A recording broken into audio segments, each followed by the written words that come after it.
आज की वीडियो में हम पढ़ने वाले हैं एसक्यूएल कंस्ट्रेंट्स के बारे में।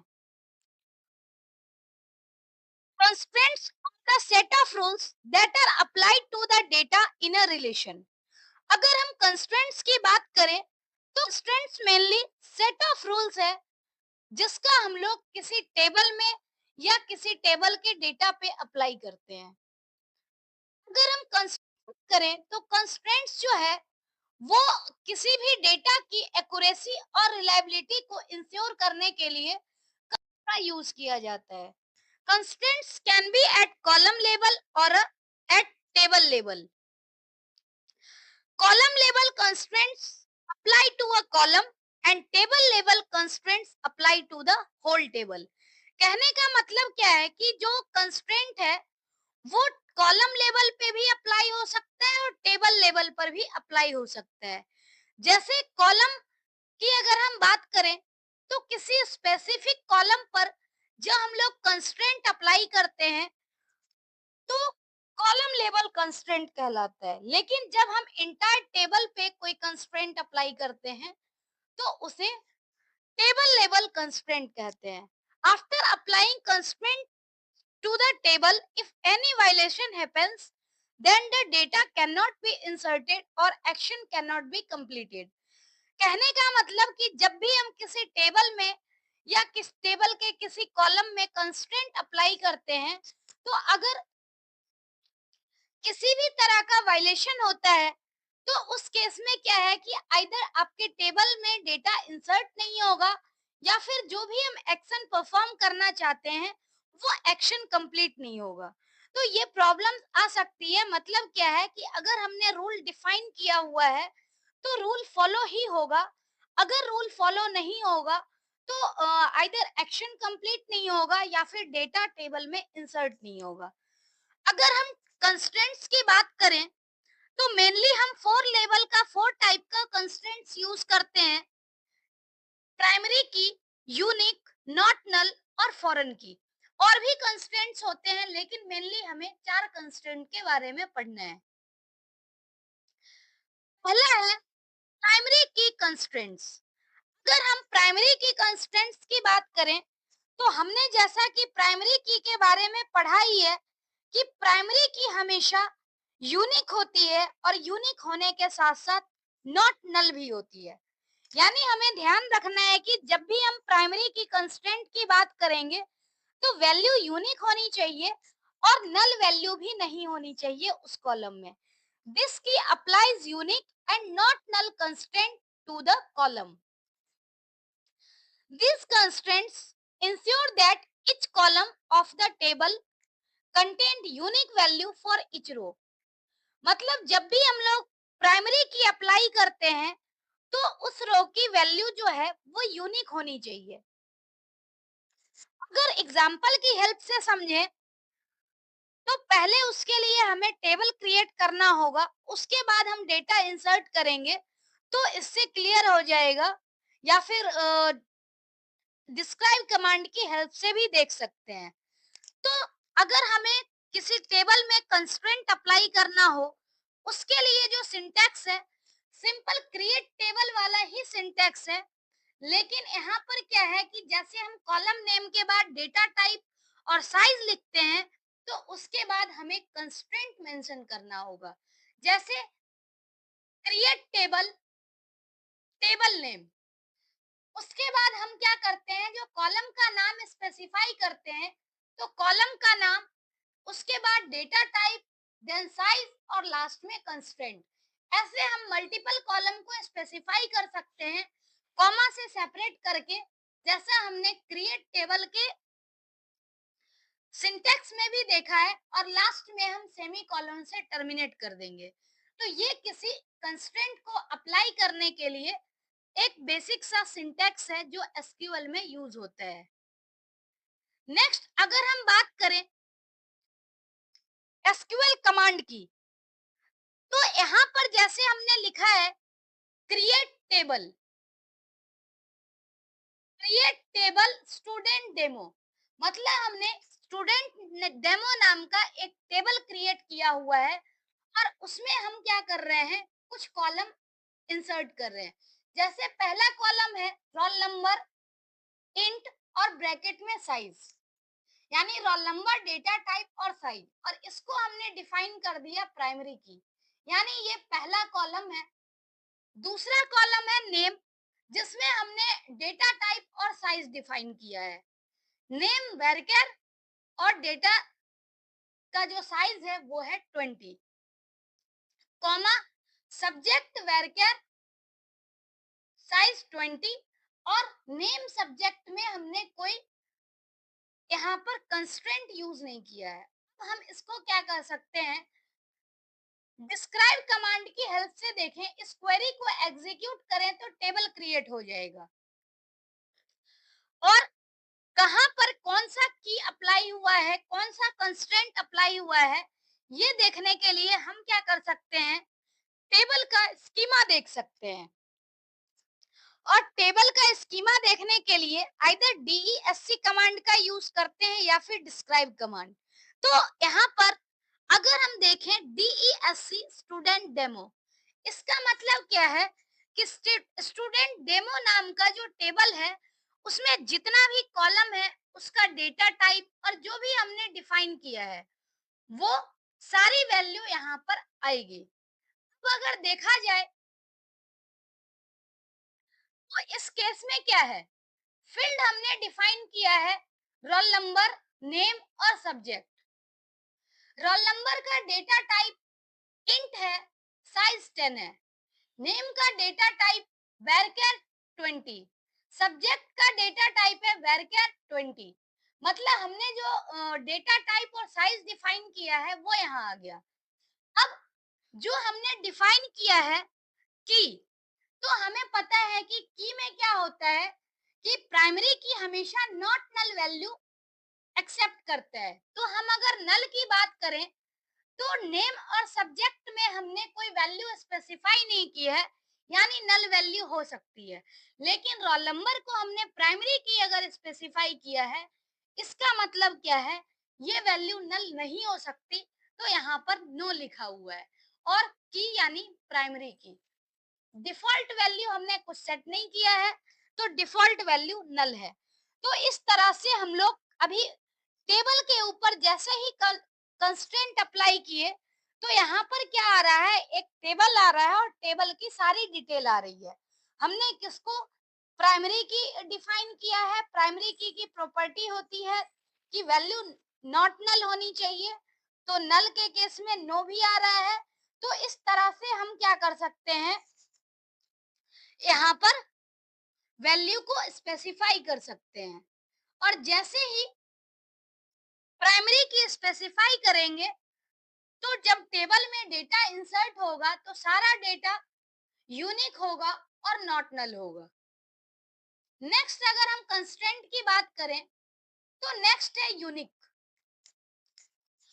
अब सीधा हमें ये ध्यान में रखना है कि यूनिक कंस्ट्रेंट और प्राइमरी की कंस्ट्रेंट दोनों में सिर्फ एक डिफरेंस है कि यूनिक की में नल वैल्यू भी एक्सेप्टेबल है, लेकिन प्राइमरी की कभी भी नल नहीं हो सकता।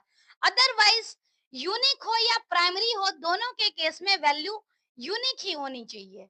तो यूनिक की के केस में क्या है, नल वैल्यू को भी एक्सेप्ट कर लेता है और नॉट नल वैल्यू तो होता ही है।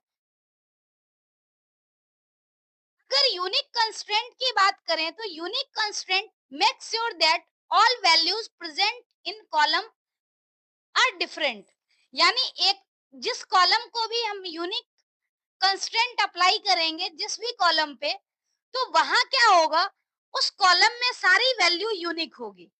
And this constraint follows all property of primary key constraints except that primary key cannot contain null value, but unique constraint allow null values।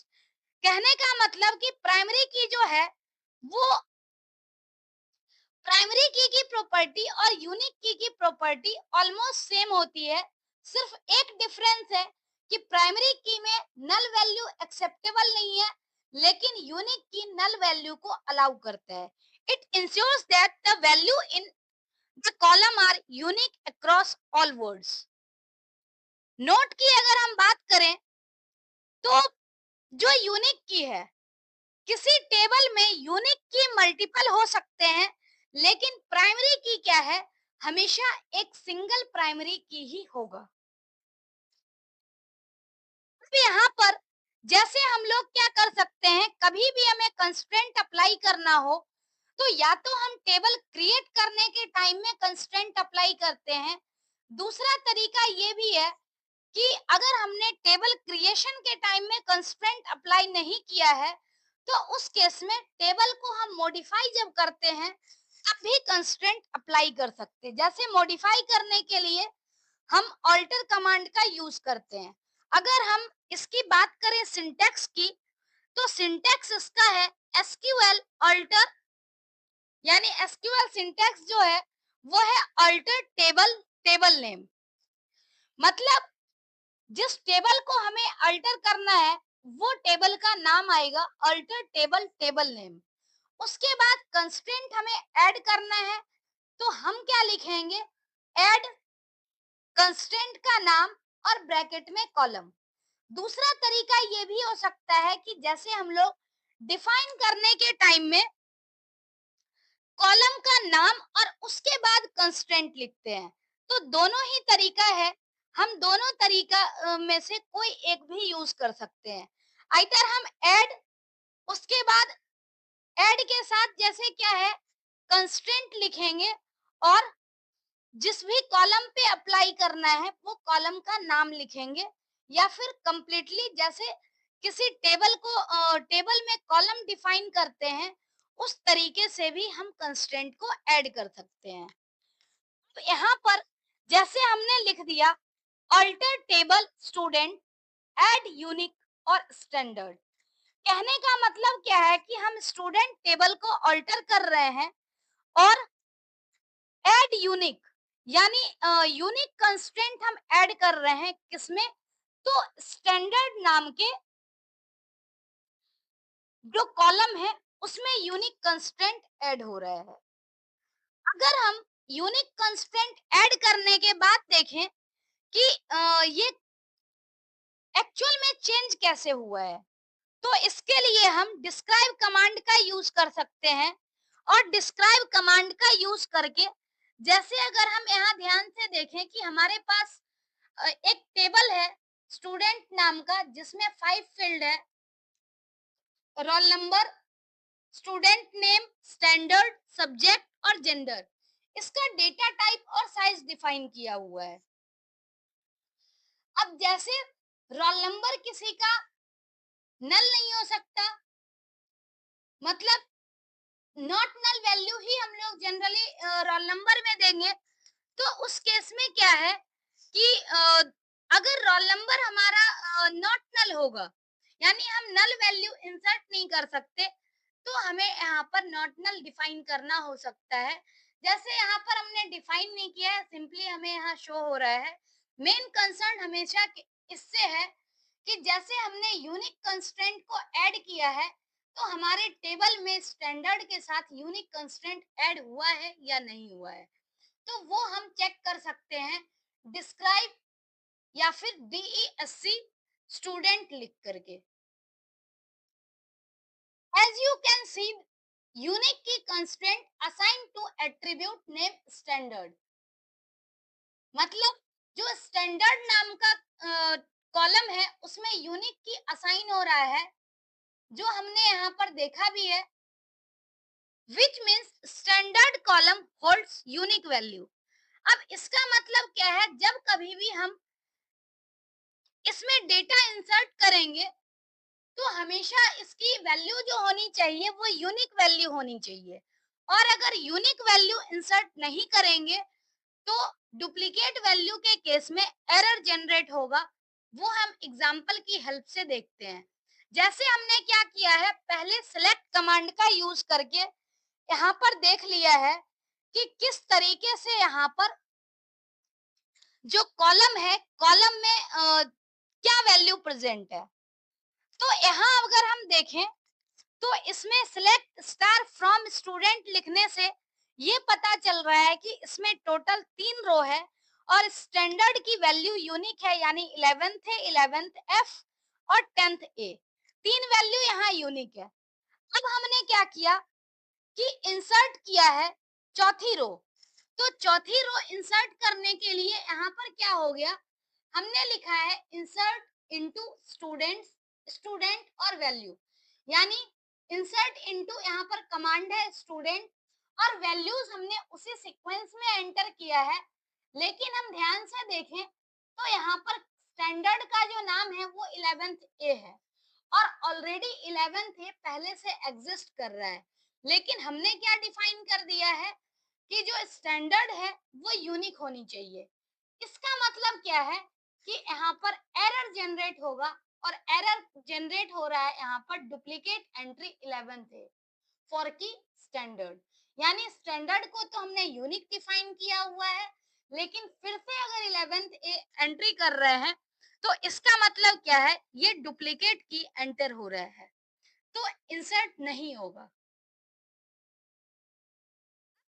दोबारा से हम क्या करें, जो वैल्यू है इसमें हमने क्लास का नाम बदल दिया, तो इजीली क्या है इसमें डेटा इंसर्ट हो गया है। जो डेटा हम इंसर्ट करना चाह रहे हैं वो रो यहाँ पर इंसर्ट हो गया, क्योंकि इस टाइम पे क्या था, स्टैंडर्ड की वैल्यू यूनिक थी, तो मतलब जो चौथा रो है वो भी ऐड हो गया। यानी हम इससे देख सकते हैं कि अगर हमने यूनिक डिफाइन किया है तो यूनिक डिफाइन करने से क्या हुआ, अगर हम यूनिक वैल्यू ऐड कर रहे हैं तो यूनिक वैल्यू भी ऐड हो गई। नेक्स्ट यहाँ पर है कि कैसे हम देखते हैं कि यूनिक जो है, यूनिक कंस्ट्रेंट नल वैल्यू को एक्सेप्ट कर लेता है और इसमें हम ये मान करके चल रहे हैं कि सिर्फ और सिर्फ स्टैंडर्ड नाम के कॉलम जो है उसमें यूनिक कंस्ट्रेंट अप्लाई किया हुआ है, अदरवाइज इस टेबल में कोई प्राइमरी की नहीं है, कुछ भी नहीं है। तो हम यहाँ पर एक वैल्यू इंसर्ट कर रहे हैं, इंसर्ट इनटू स्टूडेंट्स वैल्यूज, जिसमें स्टैंडर्ड की वैल्यू क्या है, नल। स्टैंडर्ड की वैल्यू यहाँ पर नल है और जब हम इसको ऐड कर रहे हैं तो इस केस में क्या हो रहा है, सिलेक्ट स्टार फ्रॉम स्टूडेंट, इससे जब चेक कर रहे हैं तो ये डेटा हमें शो हो रहा है। रोल नंबर 2 बार 4 आ रहा है क्योंकि हमने इस कॉलम को ना प्राइमरी की डिफाइन किया है और ना ही यूनिक डिफाइन किया है। तो जब हमने कोई रिस्ट्रिक्शन ही नहीं लगाया तो ये डुप्लीकेट एंट्री हो सकती है। लेकिन स्टैंडर्ड के केस में अगर हम देखें तो हमने क्लास नहीं दी, नल यहाँ पर एंट्री किया है, तो यूनिक की में क्या है, नल भी एक्सेप्टेबल है, तो यहाँ पर नल वैल्यू ऐड हो गई। तो इस तरीके से हम यूनिक की कंस्ट्रेंट को डिफाइन कर सकते हैं। नेक्स्ट है not null constraint. Not null constraint का मतलब है कि नल वैल्यू एक्सेप्ट नहीं करे, यानी which never accept null values. Not constraints ensure that columns in a table does not contain any null values. Null values means missing or unknown value. If you enforce this not null constraint to any attribute, then you are not able to insert any null value in it. मतलब अगर हम किसी भी column के ऊपर not null constraint apply करते हैं तो इसका मतलब ये है कि हम उसमें नल वैल्यू इंसर्ट नहीं कर सकते। जैसे यहाँ पर एग्जाम्पल दिया हुआ है, in student table only two attributes assigned with not null constraint. First one is roll number and student name. मतलब ये जो रोल नंबर और स्टूडेंट नेम दो को नॉट नल डिफाइन किया गया है, इसका मतलब ये दोनों कॉलम नल वैल्यू को एक्सेप्ट नहीं करेगा। अगर हम यहाँ पर डिस्क्राइब कमांड की हेल्प से इस डेटा को देखना चाहें तो यहाँ पर हमें डिस्क्राइब कमांड की हेल्प से देखने पर यह शो हो रहा है कि इसमें टोटल 5 फील्ड है और हर फील्ड का अपना डेटा टाइप और साइज डिफाइन किया हुआ है, लेकिन रोल नंबर और स्टूडेंट नेम की अगर हम बात करें तो नल में नो लिखा हुआ है। इसका मतलब क्या है कि जो ये नल वैल्यू है वो रोल नंबर और स्टैंडर्ड नाम का कॉलम एक्सेप्ट नहीं करेगा। अगर हम चाहते हैं कि कोई और कॉलम भी ऐसा हो जाए जिसको नॉट नल वैल्यू जो एक्सेप्ट ना करे, तो हमने देखा ही है कि हम लोग कई बार टेबल डिफाइन करने के बाद भी हम लोग कंस्ट्रेंट को चेंज कर सकते हैं। तो जैसे यहाँ पर क्या है, हमने लिखा है alter table student, modify subject varchar 30 not null. हमने पहले ही डिस्कस किया था कि या तो हम लोग क्या करें, जैसे टेबल क्रिएट करते हैं उस तरीके से और column name, data type, size और लास्ट में कंस्ट्रेंट का यूज कर सकते हैं। दूसरा तरीका हमारे पास क्या है, कंस्ट्रेंट का नाम लिखें और ब्रैकेट में कॉलम का नाम लिख दें। तो दोनों ही तरीका एक्सेप्टेबल होता है। अगर हम यहाँ पर बात करें तो इस कमांड की हेल्प से क्या कर रहे हैं, अल्टर टेबल स्टूडेंट, यानी स्टूडेंट नाम के जो टेबल है उसको मॉडिफाई कर रहे हैं। क्या मॉडिफाई कर रहे हैं, तो जो सब्जेक्ट नाम का कॉलम है उसका डेटा टाइप साइज ऑलरेडी वेरकेर है और इसमें हम ऐड कर रहे हैं नॉट नल कंस्ट्रेंट।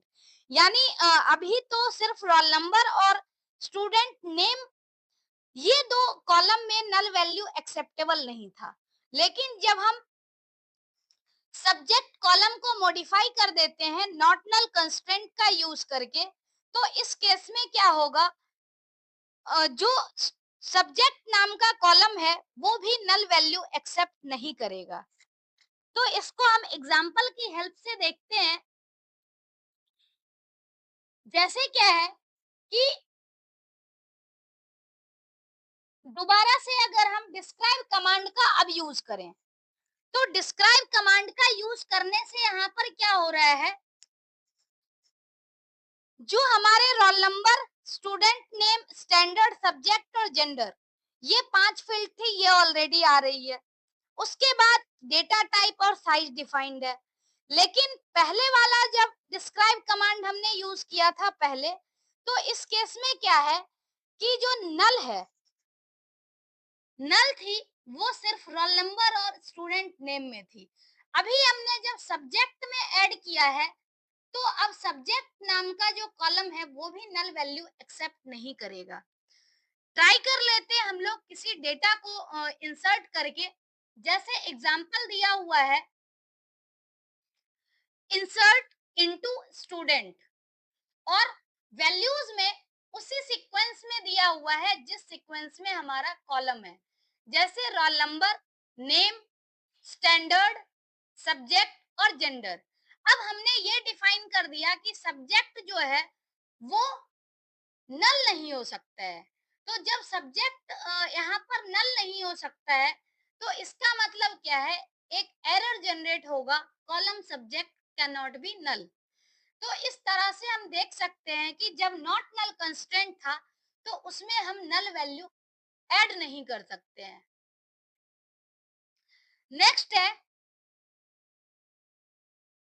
दूसरी वैल्यू यहाँ पर हम ऐड कर रहे हैं, एक वैलिड वैल्यू ऐड कर रहे हैं, और इसमें हमने क्या किया है, स्टूडेंट में एक वैल्यू ऐड की है 11 अनाया, 8th एआई और F.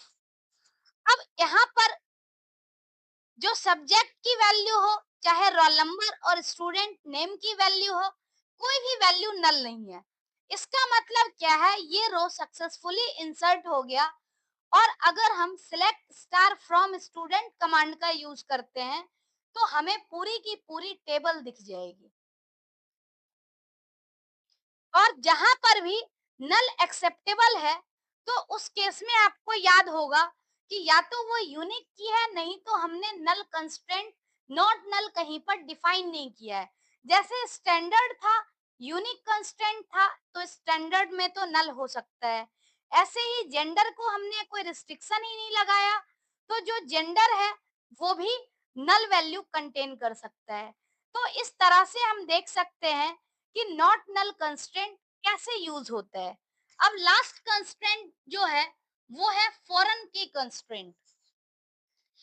In foreign key constraints unique, not null and primary. अगर हम बात करें की कंस्ट्रेंट की, तो इनकी constraint unique, not null and primary key constraint applies to single table, where as foreign key constraint apply to two table. मतलब क्या है, अगर हम सिंगल टेबल की बात करें तो वहां उस केस में यूनिक, नॉट नल और प्राइमरी की कंस्ट्रेंट हम यूज कर सकते हैं। लेकिन अगर हम बात करें मल्टीपल टेबल की, तो उसी केस में फॉरेन की यूज होता है। जैसे यहाँ पर हमारे पास दो टेबल है, एक टेबल है स्टूडेंट और एक टेबल है अवार्ड। तो इसमें हम फॉरेन की अप्लाई कर सकते हैं। पहले टेबल में हमारे पास जो है वो है आईडी, नेम, एज और सिटी। दूसरे भी टेबल में आईडी, नेम, एज और सिटी है। लेकिन हम ध्यान से देखें तो यहाँ पर क्या है, सेम आईडी लिखी हुई है और यहाँ भी सेम आईडी है। करस्पॉन्डिंग आईडी को यहाँ पर पॉइंट आउट कर रहा है, मतलब दोनों में क्या है, एक कॉलम जो है वो कॉमन है। तो इससे हम ये इंश्योर कर सकते हैं कि हमारा फॉरेन की कंस्ट्रेंट जो है वो स्टेब्लिश हो भी सकता है इस केस में, क्योंकि हर एक वैल्यू के करस्पॉन्डिंग दूसरी वैल्यू है और रेफरेंशियल इंटीग्रिटी को भी सपोर्ट कर रहा है। अगर हम इसे देखें, here we will establish foreign key constraint on column ID of student table and column ID of award table। यानी जो हमने दो कॉलम देखे, स्टूडेंट टेबल की कॉलम आईडी और अवार्ड टेबल की कॉलम आईडी, दोनों क्या है, कॉमन है। और कॉमन होने की वजह से हम इसमें फॉरेन की कंस्टेंट अप्लाई कर सकते हैं। Here we will consider student table as parent table and award table as child table.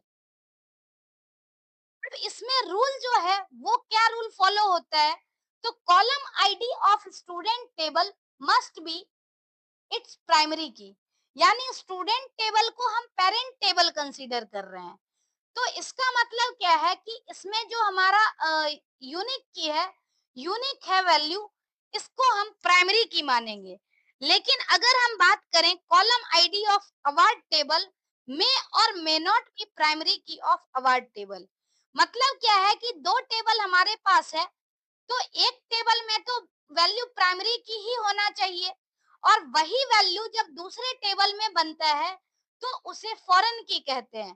तो जरूरी नहीं है कि दूसरे टेबल में वो प्राइमरी की होना ही चाहिए, प्राइमरी की हो भी सकता है और नहीं भी हो सकता है। Foreign key constraints ensure that only the data can be inserted in column id of award table which is present in column id of student table। हमने रेफरेंशियल इंटीग्रिटी में देखा था कि हर एक वैल्यू के करस्पॉन्डिंग जो वैल्यू है दूसरी टेबल में प्रेजेंट होना जरूरी है, तभी रेफरेंशियल इंटीग्रिटी को सपोर्ट करता है। जैसे यहाँ पर अगर हम देखें कि 1 के करस्पॉन्डिंग इस टेबल में भी 1 है, 2 के करस्पॉन्डिंग वैल्यू है, 3 के करस्पॉन्डिंग यहाँ पर वैल्यू नहीं है, हालांकि ये 3 ही होगा। 4 के करस्पॉन्डिंग यहाँ पर वैल्यू है। मतलब हम कह सकते हैं हर एक टेबल के हर एक वैल्यू के करस्पॉन्डिंग दूसरी वैल्यू है। तो मतलब ये टेबल में क्या है कि दोनों में सेम वैल्यू है। किसी एक को हम अगर डिलीट कर दें और वो ऐसे ही ब्लैंक पॉइंट आउट करे, तो उस केस में हम रेफरेंशियल इंटीग्रिटी को वायलेट किया हुआ मानेंगे, और इस केस में क्या है, रेफरेंशियल इंटीग्रिटी एग्जिस्ट नहीं करता है। लेकिन इस केस में हम देख रहे हैं जो स्टूडेंट और अवार्ड टेबल हमारे पास है, इसमें आईडी की वैल्यू जो है वो दोनों जगह ही सेम है। इसका मतलब क्या है कि इस केस में हम कह सकते हैं कि ये टेबल रेफरेंशियल इंटीग्रिटी को सपोर्ट कर रहा है। एग्जाम्पल की हम बात करें तो हम लोग इसमें दो टेबल क्रिएट करेंगे, एक student table as parent table और दूसरा टेबल हम क्रिएट करेंगे award table as child table. जैसे यहाँ पर हम देखते हैं कि फॉरेन की कैसे बेसिकली क्रिएट किया जाता है।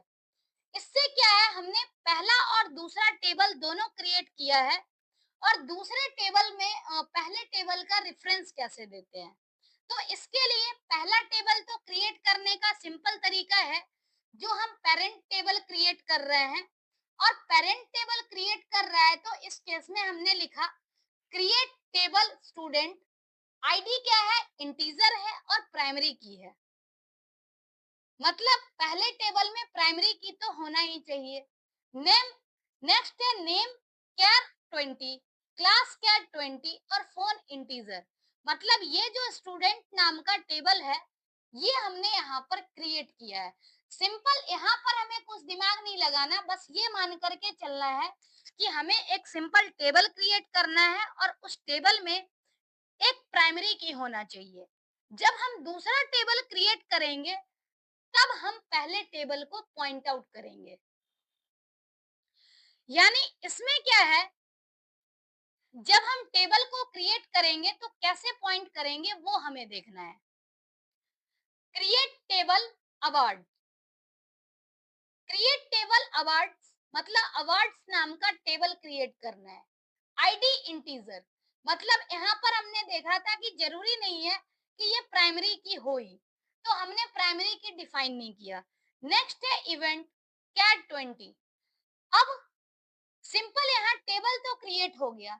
नेक्स्ट है फॉरेन की एस्टेब्लिश करना, यानी फॉरेन की जो है आईडी, फॉरेन की आईडी है, यानी इंटीजर में जो आईडी को इंटीजर में हम डिफाइन कर रहे हैं, तो यहाँ पर फॉरेन की हमारे पास आईडी है और ये रेफरेंस किसको कर रहा है, तो स्टूडेंट आईडी को।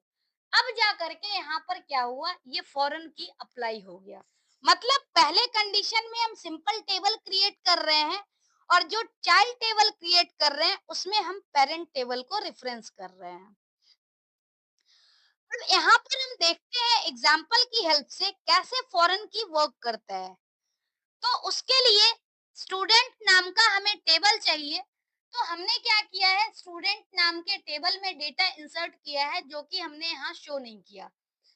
अगर हम देखें स्टूडेंट नाम के टेबल में क्या डेटा है, तो इस तरह से हमें डेटा दिखेगा, सिलेक्ट स्टार फ्रॉम स्टूडेंट।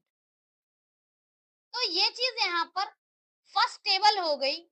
अगर हम दूसरे टेबल की बात करें, तो दूसरे टेबल में हम डेटा इंसर्ट करेंगे, तभी तो पता चलेगा कि फॉरेन की स्टैब्लिश हुआ है या नहीं हुआ है। तो जैसे दूसरा हमने क्रिएट किया हुआ है दूसरा टेबल, फॉरेन की स्टैब्लिश करके, सेम वही कमांड है जो हमने ऊपर लिखी है।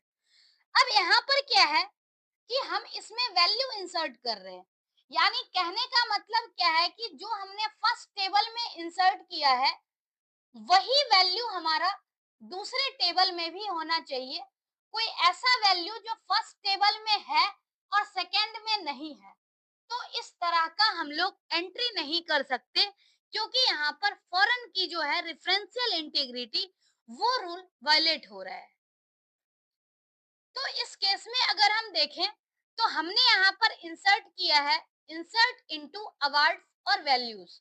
मतलब फर्स्ट वैल्यू हमने दे दी 1 और क्रिकेट, दूसरी वैल्यू दे दी 2 और फुटबॉल, तीसरी वैल्यू हम दे रहे हैं 5 और खो खो। लेकिन क्या ये 5 जो है वो स्टूडेंट नाम के टेबल में, यानी कि पेरेंट टेबल में एग्जिस्ट नहीं करता है। इसका मतलब क्या है कि ये जो है वैलिड नहीं है, यानी फॉरेन की कंस्ट्रेंट को अ, ये जो हमने डिफाइन किया है वो पूरी तरह से ओबे नहीं करता है, गलत है। इसका मतलब क्या है कि ये फॉरेन की यहाँ पर स्टैब्लिश नहीं हुआ।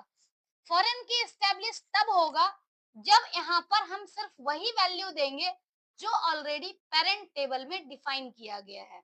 हम देख सकते हैं यहाँ पर कि जो आईडी 5 है वो प्रेजेंट नहीं था पेरेंट टेबल में, यानी कि स्टूडेंट टेबल। तो चाइल्ड टेबल में, यानी अवार्ड वाले टेबल में ये डेटा ऐड नहीं हो सका। तो इस तरीके से हम फॉरेन की कंस्ट्रेंट अप्लाई कर सकते हैं। डीडीएल यानी data definition language. DDL command का यूज मेनली तब होता है जब हम लोग किसी टेबल या फिर डेटाबेस के स्ट्रक्चर में चेंज करना चाहते हैं, या फिर अगर हमें कोई नया टेबल क्रिएट करना हो या डेटाबेस क्रिएट करना हो, तो उस केस में हम लोग डीडीएल कमांड का यूज करते हैं। डीडीएल कमांड मेनली स्ट्रक्चर में चेंज करने के लिए यूज होता है, ये किसी भी डेटा को चेंज नहीं करता है। अगर हम एग्जांपल की बात करें, तो जैसे क्रिएट करना हो, अल्टर करना हो, ड्रॉप या फिर डेटाबेस क्रिएट करना हो, व्यू क्रिएट करना हो, तो इस केस में हम क्या करते हैं, क्रिएट कमांड का यूज करते हैं, अल्टर का यूज करते हैं, ड्रॉप का यूज करते हैं, और ये तीनों ही क्या है, डीडीएल कमांड है। हमने जो कुछ वीडियो पढ़े थे बेसिक एसक्यूएल कमांड की, उसमें हमने डेटाबेस क्रिएट करने के लिए टेबल क्रिएट करने का ड्रॉप डेटाबेस, ड्रॉप टेबल, ये कुछ कमांड हमने कवर कर लिए थे, जो कि डीडीएल कमांड ही है। अब डीडीएल कमांड का एक मेजर सेक्शन जो रहता है वो है अल्टर कमांड, और अल्टर कमांड जो है वो डिफरेंट वैरायटी में है, तो उसको आज की वीडियो में हम पढ़ेंगे। जो क्रिएट और ड्रॉप है, उसका कंसेप्ट बहुत ज्यादा नहीं है, वो हमने ऑलरेडी बेसिक कमांड नाम से एक वीडियो है जिसमें हमने ऑलरेडी कवर कर लिया है। तो आज का हम लोग कमांड डिस्कस करने वाले हैं ऑल्टर टेबल।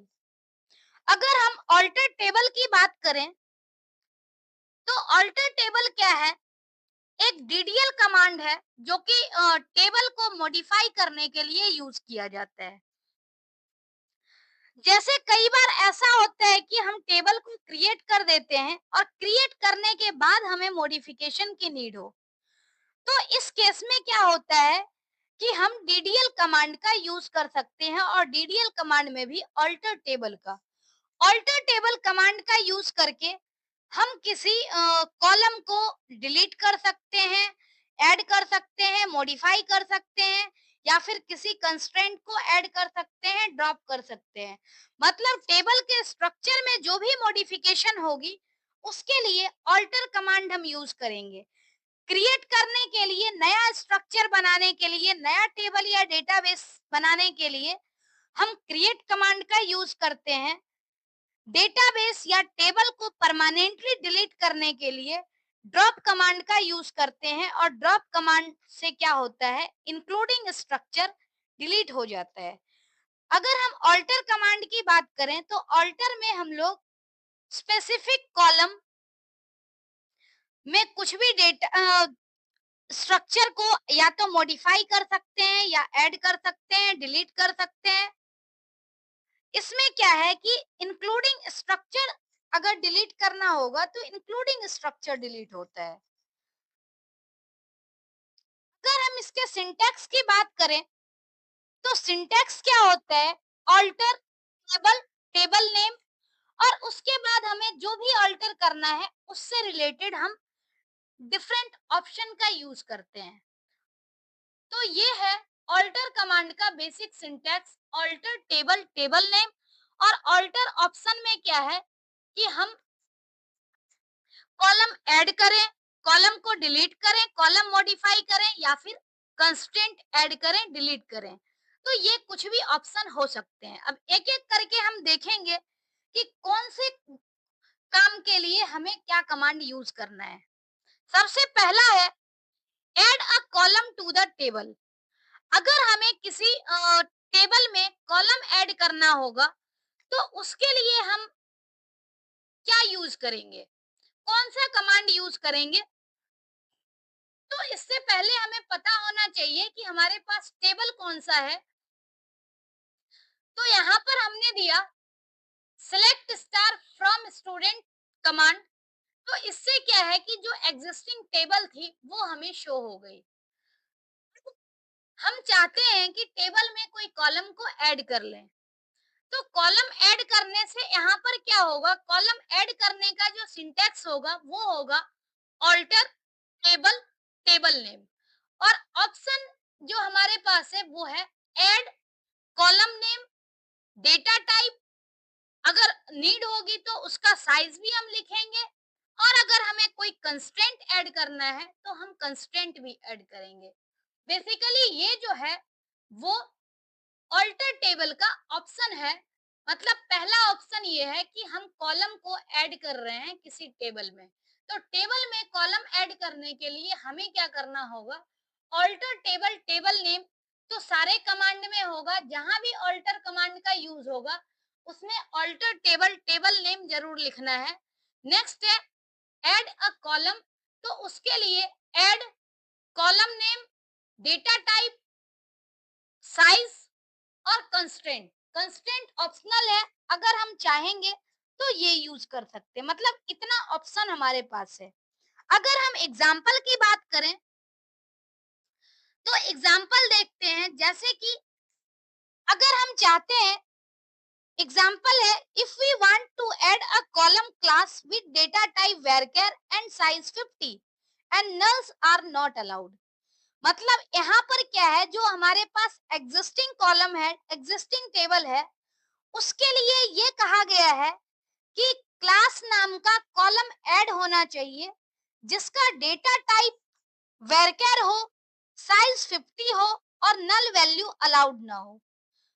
तो इसके लिए कमांड लिखना है, मतलब हमें ऑल्टर टेबल स्टूडेंट ये तो लिखना ही होगा। उसके बाद क्या करना है, ऐड करना है, क्योंकि हम कॉलम को ऐड करने वाले हैं। ऐड क्या करना है, तो क्लास varchar, डेटा टाइप और साइज 50। अब नल वैल्यू अलाउ नहीं करना है तो कंस्ट्रेंट हमने दे दिया नॉट नल, और ये क्वेरी जब एग्जीक्यूट होगी तो एग्जिस्टिंग टेबल हमारा चेंज हो जाएगा। एग्जिस्टिंग टेबल को देखने के लिए हम यहाँ पर क्या करते हैं, सिलेक्ट स्टार फ्रॉम स्टूडेंट लिखते हैं, तो इससे पूरा टेबल यहाँ पर शो हो रहा है। अब टेबल का इतना पार्ट तो पहले से जो हमने देखा था वो है, ये वाला कॉलम ऐड हो गया और इसका डेटा टाइप varchar है, साइज 50 है, लेकिन इसमें हम नल वैल्यू ऐड नहीं कर सकते। तो इस तरह से हम किसी भी टेबल को ऑल्टर कर सकते हैं, टेबल में किसी कॉलम को ऑल्टर कर सकते हैं। नेक्स्ट है किसी कॉलम को ड्रॉप करना। तो जनरली यहाँ पर जो वर्ड यूज होता है वो होता है कॉलम डिलीट करना, लेकिन कॉलम डिलीट करने का मतलब ये नहीं है कि हमने सिर्फ कॉलम डिलीट किया है, कॉलम का स्ट्रक्चर भी डिलीट होता है। तो उस केस में हमें ध्यान में रखना है कि हमें डिलीट नहीं यूज करने, क्योंकि डिलीट क्या है, डिलीट एक डीएमएल कमांड है जो सिर्फ डेटा पर काम करता है। अगर हमें स्ट्रक्चर में चेंज करना होगा तो हमें इसके लिए ड्रॉप यूज करना होगा। जैसे कि हम एग्जांपल देखें कि हमें क्या करना है, जो हमने क्लास क्रिएट की थी वही कॉलम को हमें डिलीट करना हो तो उसके लिए हम क्या करेंगे, ये ऑप्शन हमारे पास जो सिंटैक्स है उसमें क्या है, ऑल्टर टेबल टेबल नेम, इतना तो सब में सेम है। उसके बाद ड्रॉप कॉलम और कॉलम नेम। इसका मतलब क्या है कि हम क्या कर रहे हैं, जिस कॉलम को ड्रॉप कर रहे हैं उसका नाम हमें लिखना है ड्रॉप कॉलम और कॉलम नेम।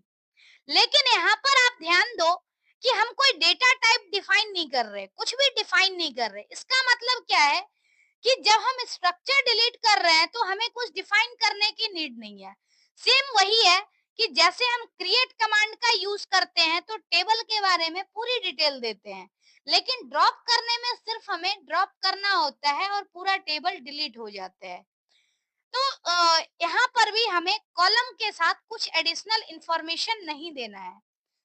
अब इसी क्वेरी को अगर हम एग्जीक्यूट करें तो क्वेरी है alter table student drop column class, यानी ऑल्टर टेबल स्टूडेंट मतलब स्टूडेंट नाम के जो टेबल एग्जिस्टिंग है उसको हम ऑल्टर कर रहे हैं। क्या ऑल्टर कर रहे हैं, तो ड्रॉप कॉलम और क्लास। इसका मतलब क्या है कि जो हमने क्लास नाम की कॉलम क्रिएट की थी, ऐड की थी, वो रिमूव हो जाएगी।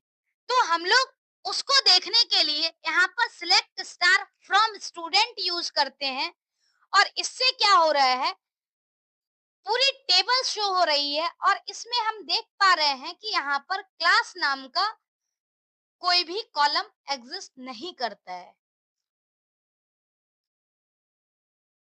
ये तो हमने देखा कि एक तो कॉलम ऐड कर रहे हैं। जब कॉलम ऐड कर रहे हैं तो ऐड करने में हमें क्या करना होता है, डिफरेंट इंफॉर्मेशन देनी होती है। जब कॉलम को ड्रॉप कर रहे हैं तो हम सिंपली कॉलम ड्रॉप कर दे रहे हैं, हमें कुछ एडिशनल इंफॉर्मेशन देने की नीड नहीं है। तीसरा ये भी हो सकता है कि हमें टेबल को मॉडिफाई करना है। तो मॉडिफाई किस किस तरीके से हम कर सकते हैं, एक एक करके डिटेल में देखेंगे। पहला है, अगर हम मॉडिफिकेशन की बात करें तो फर्स्ट मॉडिफिकेशन है चेंजिंग कॉलम नेम, यानी मॉडिफाई करके हम कॉलम का नाम चेंज करना चाह रहे हैं। तो इस केस में क्या होगा, अगर हम सिंटैक्स की बात करें तो जैसे स्टूडेंट आईडी है, स्टूडेंट आईडी नाम का जो कॉलम है उसको चेंज करके हम आईडी लिखना चाह रहे हैं।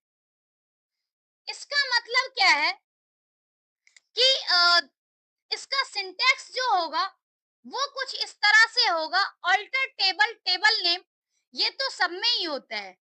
नेक्स्ट है, कॉलम का सिर्फ हमें नाम चेंज करना है, तो हम यहाँ पर चेंज वर्ड को यूज कर सकते, चेंज।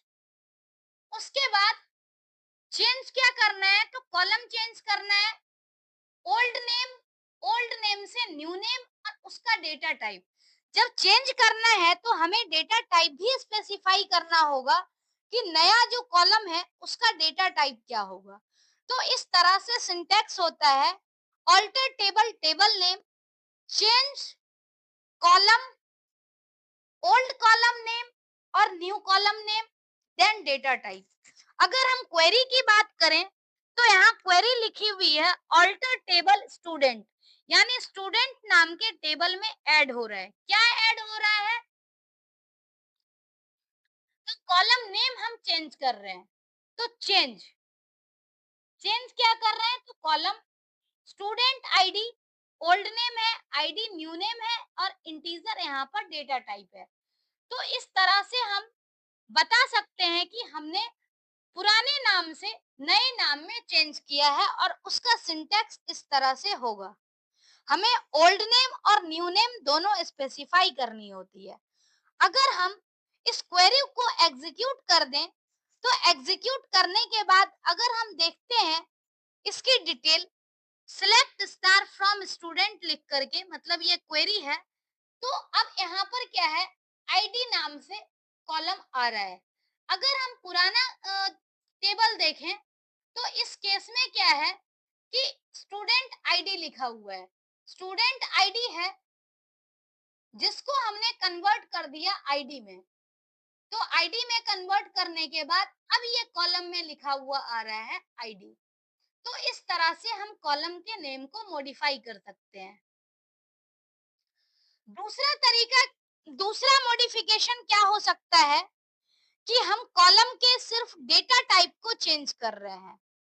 यानी कई बार ऐसा भी होता है कि हमने कॉलम को डिफाइन कर दिया लेकिन उसकी साइज जो है वो साइज कम पड़ रही है।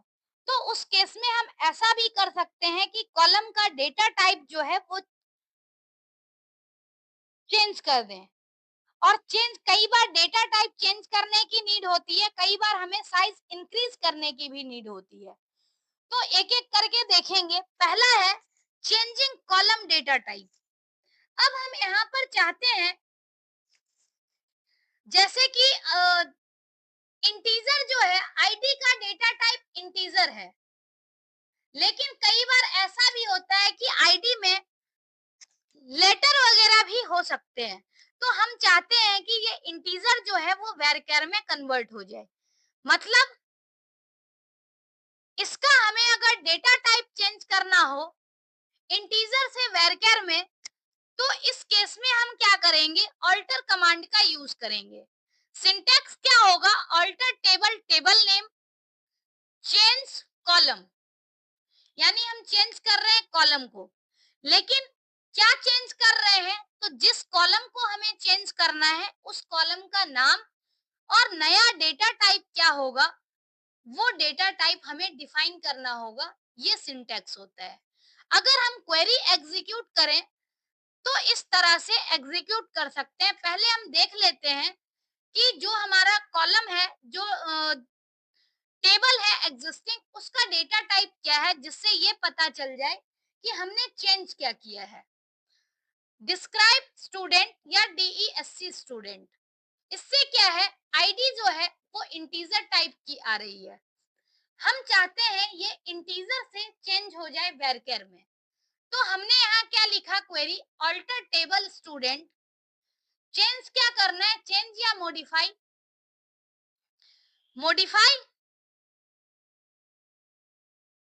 कॉलम आईडी से यहाँ चेंज करना है, किसमें? वैरचर में। आईडी यानी इंटीजर था, इंटीजर से हम वैरचर में कन्वर्ट कर सकते हैं। तो इस तरह से हम लोग क्या कर सकते हैं, किसी भी कॉलम का डेटा टाइप चेंज कर सकते हैं। नेक्स्ट है changing maximum size of data. लेकिन उससे पहले हम एक बार ये देख लेते हैं कि किस तरीके से डेटा टाइप चेंज हुआ है। हमने पिछली जो थी फिगर, उसमें डिस्क्राइब का यूज करके हमने लिखा था आईडी का साइज था int 11। अब इस केस में क्या हो गया, चेंज हो करके आईडी जो आ रही है वो वैरचर टाइप की आ रही है। तो हम कह सकते हैं कि जिस तरह से हम किसी डेटा को एक फॉर्म से दूसरे फॉर्म में कन्वर्ट करते हैं, तो ऐसे सेम हम टेबल में भी कॉलम के डेटा टाइप को मॉडिफाई कर सकते हैं। नेक्स्ट है changing maximum size of data in a column. अगर हम किसी पर्टिकुलर टेबल में किसी कॉलम का साइज चेंज करना हो, तो साइज चेंज करने के लिए भी हम क्या कर सकते हैं, ऑल्टर कमांड का यूज कर सकते हैं। और ऑल्टर कमांड का यूज करने के लिए हमें यहाँ पर क्या करना होता है, सिंटैक्स लिखना होता है, alter table, table name, change column name, और उसके बाद उसका डेटा टाइप, और देन क्या है, साइज। तो इस तरह से हम किसी भी टेबल का जो डेटा है उसमें जो कॉलम दी गई है, कॉलम के साइज को मॉडिफाई कर सकते हैं। जैसे कॉलम साइज अगर हमें मॉडिफाई करना है, तो इस केस में हम उसका डेटा टाइप और साइज भी लिखेंगे।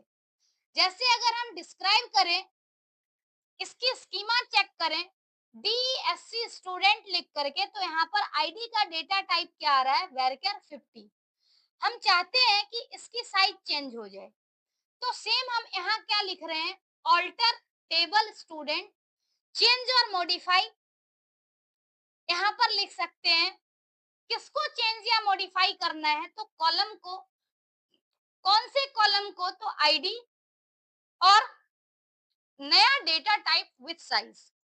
तो इस तरह से हम क्या कर सकते हैं, किसी भी कॉलम को मॉडिफाई कर सकते हैं, डेटा टाइप को इंक्रीज और डिक्रीज कर सकते हैं। ठीक है, तो इस तरह से अगर हम इसको डिस्क्राइब कमांड की हेल्प से देखें, तो अब यहाँ पर देख सकते हैं कि जो आईडी थी, आईडी का साइज यहाँ पर वैरचर 50 था, और इस केस में आईडी जो है वो वैरचर 40 हो गया। नेक्स्ट है चेंजिंग ऑर्डर ऑफ कॉलम। अगर हम चाहें तो किसी भी कॉलम के ऑर्डर को भी चेंज कर सकते हैं। ऑर्डर को चेंज करने के लिए हमें क्या करना होता है, इसमें ऑल्टर कमांड यूज करना होता है। We can change the order of column of a table using alter command. For example, in a table student we are going to place column id after column is. Syntax क्या होगा? Alter table table name, जो कि already यहाँ पर है।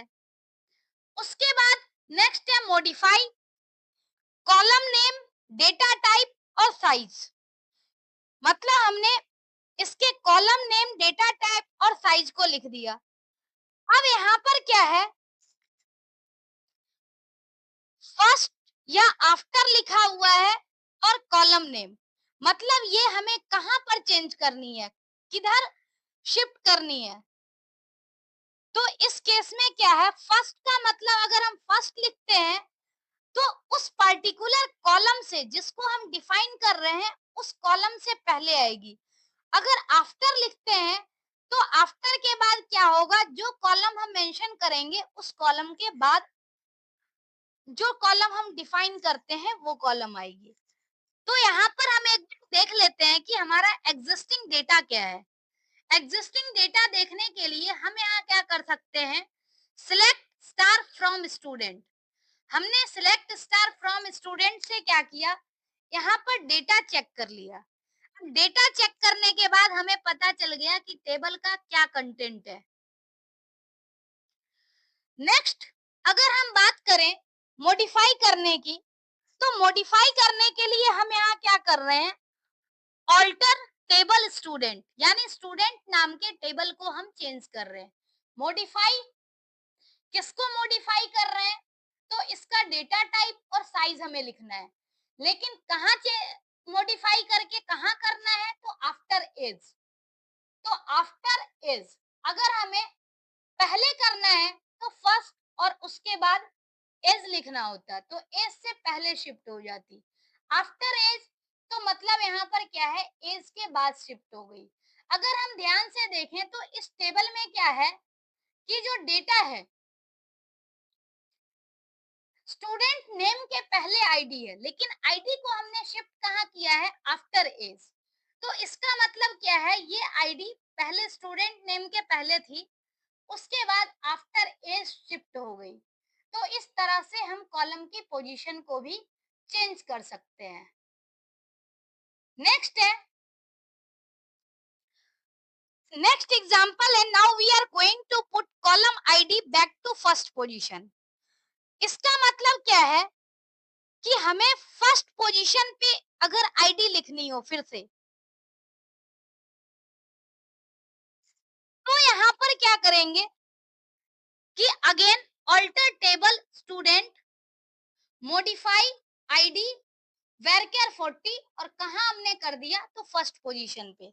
मतलब क्या है कि अगर हमें किसी भी कॉलम का जो ऑर्डर है वो चेंज करना है, तो चेंज करके किस कॉलम के बाद हमें लिखना है वो कॉलम स्पेसिफाई करना होता है। लेकिन अगर हम चाहते हैं कि स्टार्टिंग वाली पोजीशन पे फिर से आ जाए, तो वहां पर हम लोग लिखते हैं alter table table name, modify data type और साइज लिखते हैं कॉलम नेम के बाद, और फर्स्ट। तो इससे क्या होगा, वापस से अपने पोजीशन पे आ जाएगी।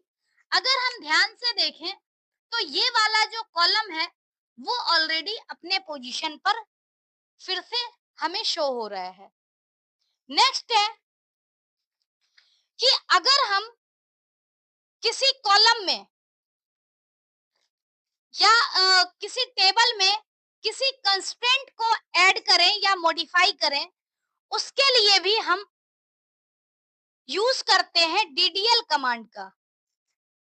अभी तक तो हमने क्या किया था, टेबल के स्ट्रक्चर में चेंज किया था, चाहे कॉलम को ऐड किया या कॉलम को डिलीट किया या कॉलम को मॉडिफाई किया। नेक्स्ट है कि हम लोग टेबल में जो है वो कंस्ट्रेंट को ऐड या फिर ड्रॉप करते हैं। तो उस केस में क्या होता है कि हमें ऑल्टर कमांड का यूज करना होता है। पहला है एडिंग प्राइमरी की। जैसे क्या है कि कभी हमने टेबल बना दिया और बाद में हमें याद आया कि हमें प्राइमरी की ऐड करने हैं, तो इस केस में हम क्या कर सकते हैं, alter table table name, add primary key, और प्राइमरी की कौन से कॉलम में ऐड करनी है तो वो हम प्राइमरी की यहाँ पर लिख देंगे। जैसे alter table student, add primary key और आईडी। मतलब पहले से हमने प्राइमरी की आईडी को नहीं बनाया हुआ था, लेकिन मॉडिफाई करने के बाद यहाँ पर क्या हो रहा है कि हम प्राइमरी की जो बना रहे हैं आईडी नाम के कॉलम को। अब इस केस में हम क्वेरी एग्जीक्यूट करने के बाद अगर हम इसको डिस्क्राइब करें, तो इस केस में क्या है कि हम ध्यान दे पा रहे होंगे कि जो आईडी है वो प्राइमरी की यहाँ बन चुकी है। ऐसे ही हम प्राइमरी की को ड्रॉप भी कर सकते हैं या किसी कंस्ट्रेंट को ड्रॉप भी कर सकते हैं। जैसे एग्जांपल है dropping primary key. We are going to remove primary key at column ID which we added in previous section. मतलब क्या है कि अगर हम किसी प्राइमरी की को रिमूव करना चाहें, तो उसके लिए सिंपल सिंटैक्स है, कॉलम तो मतलब टेबल में मॉडिफाई हो रहा है, तो हम इसके लिए लिखेंगे ऑल्टर टेबल टेबल नेम। और क्या करना है, तो प्राइमरी की को ड्रॉप करना है। हमें पता है कि हमने प्राइमरी की कहाँ डिफाइन किया है, तो इसीलिए हमें कोई कॉलम की जरूरत नहीं है। हमें सिर्फ क्या करना है, उस कंस्ट्रेंट को ड्रॉप कर देना है और उसके लिए हम लिखेंगे ड्रॉप प्राइमरी की। अगर हम एग्जाम्पल की बात करें, तो एग्जाम्पल की हेल्प से हम देखते हैं। जैसे यहाँ पर हमने लिखा है MySQL alter table student drop primary key. हमने पहले देखा था कि की वाले में प्राइमरी की आ रहा था PRI। अब क्या है, जब ये क्वेरी एग्जीक्यूट हो रही है और हमने यहाँ पर क्या किया, डिस्क्राइब किया है, तो डिस्क्राइब करने के बाद क्या हो रहा है कि इस केस में जो की है वो यहाँ पर कोई भी की नहीं आ रही है, मतलब ये की जो है ये रिमूव हो गई। तो ये हम समझ सकते हैं कि हमने किस तरह से कॉलम को ऐड किया है, मॉडिफाई किया है और डिलीट किया है। इसी तरह से कंस्ट्रेंट को ऐड किया है, मॉडिफाई किया है और डिलीट किया है। ऐसे ही हमने एक जो पढ़ा था उसमें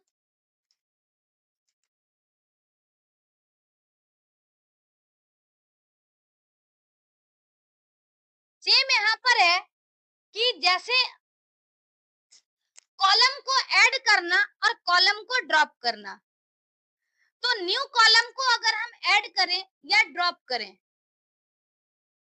तो वैसे ये कंसेप्ट हमने ऑलरेडी पढ़ा हुआ है, लेकिन फिर भी एक बार रिवाइज ही कर लेते हैं। जैसे हम क्या करते हैं कि किसी कॉलम में अगर हमें डेटा टाइप और उसका साइज सब कुछ डिफाइन करके एक नया कॉलम ऐड करना है, तो उसके लिए हम क्या करते हैं, alter table table name, add column और कॉलम नेम उसके साथ डेटा टाइप। अगर इस तरह की क्वेरी हम एग्जीक्यूट करते हैं, तो फिर क्या होगा कि एक नया कॉलम यहाँ पर ऐड हो जाएगा। जैसे हमने ऐड किया है कंट्री केयर 50, तो यहाँ पर कॉलम ऐड हो गया। पहले हमारे पास टोटल 5 कॉलम थे, अब यहाँ पर 6 कॉलम हो गया।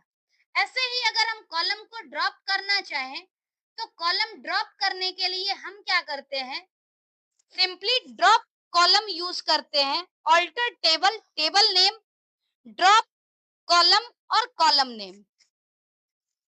कमांड की अगर हम बात करें, तो यहाँ पर कमांड है alter table student drop column और कंट्री। मतलब जो हमने कॉलम बनाया है उसको ही हम ड्रॉप कर रहे हैं। तो ड्रॉप करने के बाद फिर से अगर हम डिस्क्राइब की हेल्प से देखें, तो वापस से 6 जो फील्ड थे 6 की जगह 5 हो गए। तो इस तरह से हम कह सकते हैं कि हम DDL कमांड का यूज करके डिफरेंट डिफरेंट ऑपरेशंस परफॉर्म कर सकते हैं। DML कमांड, DML कमांड जो है वो मेनली डेटा के ऊपर काम करता है। अगर किसी टेबल के डेटा पर मेनली हमें काम करना हो, तो उसके लिए DML कमांड होता है, जैसे इंसर्ट, डिलीट, अपडेट और सेलेक्ट। जिसमें हमने इंसर्ट और सेलेक्ट कमांड का ऑलरेडी यूज किया हुआ है, लास्ट वीडियो में भी यूज किया था। बेसिक एसक्यूएल कमांड वाली वीडियो में भी हमने इंसर्ट और सिलेक्ट के बारे में पढ़ा है। तो डिलीट और अपडेट ये दोनों कमांड रहता है। तो आज हम लोग जो डिस्कस करेंगे डीएमएल कमांड में वो मेनली डिलीट और अपडेट कमांड होगा। तो स्टार्ट करते हैं। पहला है डिलीट कमांड। अगर डिलीट कमांड की बात करें तो delete command is used to delete data from the table. यानी कि कहीं पर भी हमें अगर टेबल का डेटा डिलीट करना हो तो इस केस में हम क्या करते हैं, डिलीट कमांड का यूज करते हैं। Where clause is use to give condition in SQL query. मतलब क्या है कि अगर हमें डिलीट यूज करना होगा, डिलीट कमांड देना होगा, तो उस केस में क्या है कि हमें स्पेसिफाई करना होगा कि हम किस डेटा को डिलीट करना चाहते हैं। और उस डेटा को डिलीट करने के लिए हमें वेयर क्लॉज का यूज करना होता है। वेयर क्लॉज का यूज जो हम करते हैं वो एसक्यूएल क्वेरी में कंडीशन देने के लिए यूज करते हैं। All those tuples which certified the condition will be deleted from the table. मतलब वो सारे रो जो डिलीट की वेयर की कंडीशन को सेटिस्फाई करेगा, सारे रो डिलीट हो जाएंगे। अगर हम बात करें इसके सिंटैक्स की, तो सिंटैक्स है delete from table name where और कंडीशन। यानी हमें डिलीट करना है, कहां से डिलीट करना है, तो जिस टेबल से डिलीट करना है उसका नाम लिखना है फ्रॉम के बाद, और वेयर के साथ कंडीशन की कि हमें किस कंडीशन के बेस पे डेटा डिलीट करनी है। जैसे हम एग्जांपल यहाँ ले रहे हैं कि ऑल स्टूडेंट का डेटा दिया हुआ है, और अगर हमें ग्रेटर देन 7 ग्रेटर देन 5 वाली जो भी आईडी है उस स्टूडेंट का डेटा हमें डिलीट करना है, तो हम कैसे करेंगे एग्जाम्पल के तौर पर देखते हैं। जैसे हमने क्या किया है, एक टेबल लिया। अगर हम टेबल को देखें select star from student command से, तो ये टेबल में हमें टोटल 7 रोज शो हो रहा है। 7 रो शो हो रहा है। अब हम चाहते हैं कि इसमें ऐसे स्टूडेंट का डेटा डिलीट हो जाए जिसकी आईडी ग्रेटर देन 5 है। मतलब हमें वो कमांड यूज करना है डिलीट फ्रॉम स्टूडेंट। यानी डिलीट फ्रॉम स्टूडेंट कहां से डिलीट करनी है, तो वेयर आईडी ग्रेटर देन 5। अब आईडी ग्रेटर देन 5, इसका मतलब आईडी ग्रेटर देन 5 दो है, 6 और 7। मतलब ये दोनों डेटा डिलीट होनी चाहिए। तो इसको चेक करने के लिए जब ये क्वेरी एग्जीक्यूट करती है, तो इसको हम चेक करने के लिए फिर से सिलेक्ट स्टार कमांड का यूज करते हैं। Select star from student. यहाँ हम ध्यान से देखें तो 1 to 5 वाली आईडी एग्जिस्ट कर रही है, 6 और 7 वाली डिलीट हो चुकी है। तो इस तरह से हम कह सकते हैं कि जो डिलीट कमांड है वो किसी स्पेसिफिक रो को डिलीट करने के लिए होता है, और कंडीशन स्पेसिफाई करने के लिए हम वेयर क्लॉज का यूज करते हैं कि हमें कौन सा डेटा डिलीट करना है। ऐसे ही नेक्स्ट कमांड है update. Update command is used to update data from the table. Update command का यूज करके हम क्या कर सकते हैं, किसी भी टेबल से डेटा को डिलीट कर सकते हैं। फर्दर वही चीज है कि हम डेटा अगर अपडेट करना चाहें तो किसको अपडेट करना चाहेंगे। अगर हम कंडीशन स्पेसिफाई नहीं करते तो बाय डिफॉल्ट सारी अपडेट हो जाएगी, सारी डिलीट हो जाएगी। तो इसके लिए क्या है, हमें कंडीशन देना होता है कि हमें किस डेटा को डिलीट करना है या अपडेट करना है। तो अपडेट के केस में भी सेम चीज है कि हमें जिस डेटा को अपडेट करना होगा उसके लिए हम वेयर क्लॉज का यूज करके कंडीशन देंगे। वैसे रो जो कंडीशन को सेटिस्फाई करेगा उसका डेटा अपडेट हो जाएगा। अब जैसे यहाँ पर सिंटैक्स की अगर हम बात करें तो सिंटैक्स है अपडेट टेबल नेम। यानी हमें किस टेबल को अपडेट करना है, अपडेट करके क्या करनी है, तो सेट कॉलम नेम। अब उस कॉलम का डेटा क्या होना चाहिए वो हमें देना है, यानी set column name equal to new data. मतलब ये हमने दिया कि किसको अपडेट करनी है, किस वैल्यू से अपडेट करनी है, तो उसके लिए हम सेट यूज करते हैं। कॉलम नेम यानी किस कॉलम को अपडेट करनी है और किस वैल्यू से अपडेट करनी है वो डेटा देते हैं। लेकिन कहाँ अपडेट करनी है उसके लिए हमें वेयर और कंडीशन देना होगा। अगर हम वेयर कंडीशन नहीं देते हैं तो बाय डिफॉल्ट क्या होगा कि पूरे टेबल का जो कॉलम है वो अपडेट हो जाएगा। तो यहाँ पर अगर हम चाहें एग्जांपल लेना कि जो स्टूडेंट है, जिस भी स्टूडेंट का एड्रेस दिल्ली है, जो एड्रेस है वो दिल्ली से सोनीपत होना चाहिए, लेकिन किसका एड्रेस अपडेट होना चाहिए, हुज नेम इज अमित। मतलब हमने कंडीशन दे दी कि अमित नाम का स्टूडेंट अगर है तो उसकी जो एड्रेस है वो कन्वर्ट होनी चाहिए दिल्ली टू सोनीपत।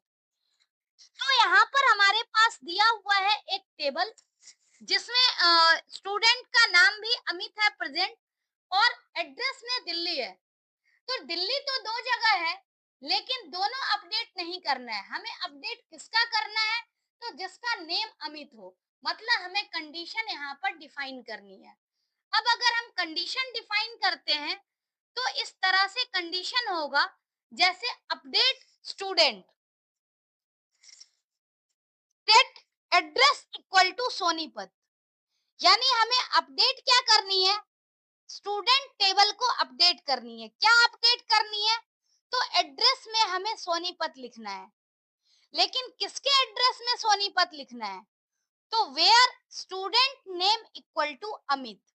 अब जब ये क्वेरी एग्जीक्यूट होगा और हम सिलेक्ट कमांड की हेल्प से इस टेबल को देखेंगे तो आप देख पा रहे होंगे कि जो अमित का एड्रेस दिल्ली था अब ये दिल्ली से कन्वर्ट हो गया है सोनीपत। तो इस तरह से अपडेट कमांड जो है वो यूज करता है।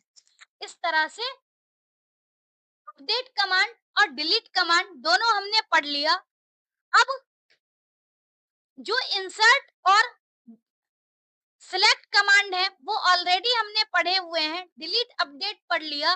तो ये मेनली हमने डीएमएल कमांड पढ़ा है। अब कुछ और कंसेप्ट है जो बेसिक कंसेप्ट हम लोग इस वीडियो में ही कवर करेंगे। जैसे पहला कंसेप्ट है एलियासिंग। एलियासिंग एक ऐसी टेक्निक है जो कि किसी टेबल या कॉलम का कोई निक नेम या टेम्पोररी नेम असाइन करता है। Aliasing in SQL is the process of assigning a nickname or temporary name to a table or column. We create aliases to make queries more readable and easier to use. कई बार table या column का नाम लंबा होता है तो इसके लिए हम क्या करते हैं, उसको छोटे नाम में कन्वर्ट कर देते हैं। Alias created using as keyword. मतलब हम जब कभी भी एलियास क्रिएट करते हैं तो उसके लिए हमें एज कीवर्ड का यूज करना होता है। Creating aliases does not change name of any table और कॉलम परमानेंटली। जब भी हम लोग एलियासिंग करते हैं तो उस टाइम में किसी टेबल या कॉलम का नाम परमानेंटली नहीं चेंज होता है, सिर्फ हमें आउटपुट में चेंज दिखता है, टेम्पोरली चेंज दिखता है। जैसे अगर हम बात करें इस टेबल की, तो इस टेबल में हमारे पास क्या है, ID, student name, age, phone और एड्रेस। हम चाहते हैं कि इसमें से कुछ कॉलम हमें फेच होके मिले। तो जैसे ऑल कॉलम चाहिए तो हम सिलेक्ट स्टार लिखते हैं। अगर हमें स्पेसिफिक कॉलम चाहिए तो हम कॉलम का नाम लिखते हैं कॉमा सेपरेटेड, और जिस ऑर्डर में कॉलम का नाम लिखेंगे उसी ऑर्डर में हमें डेटा शो होगा।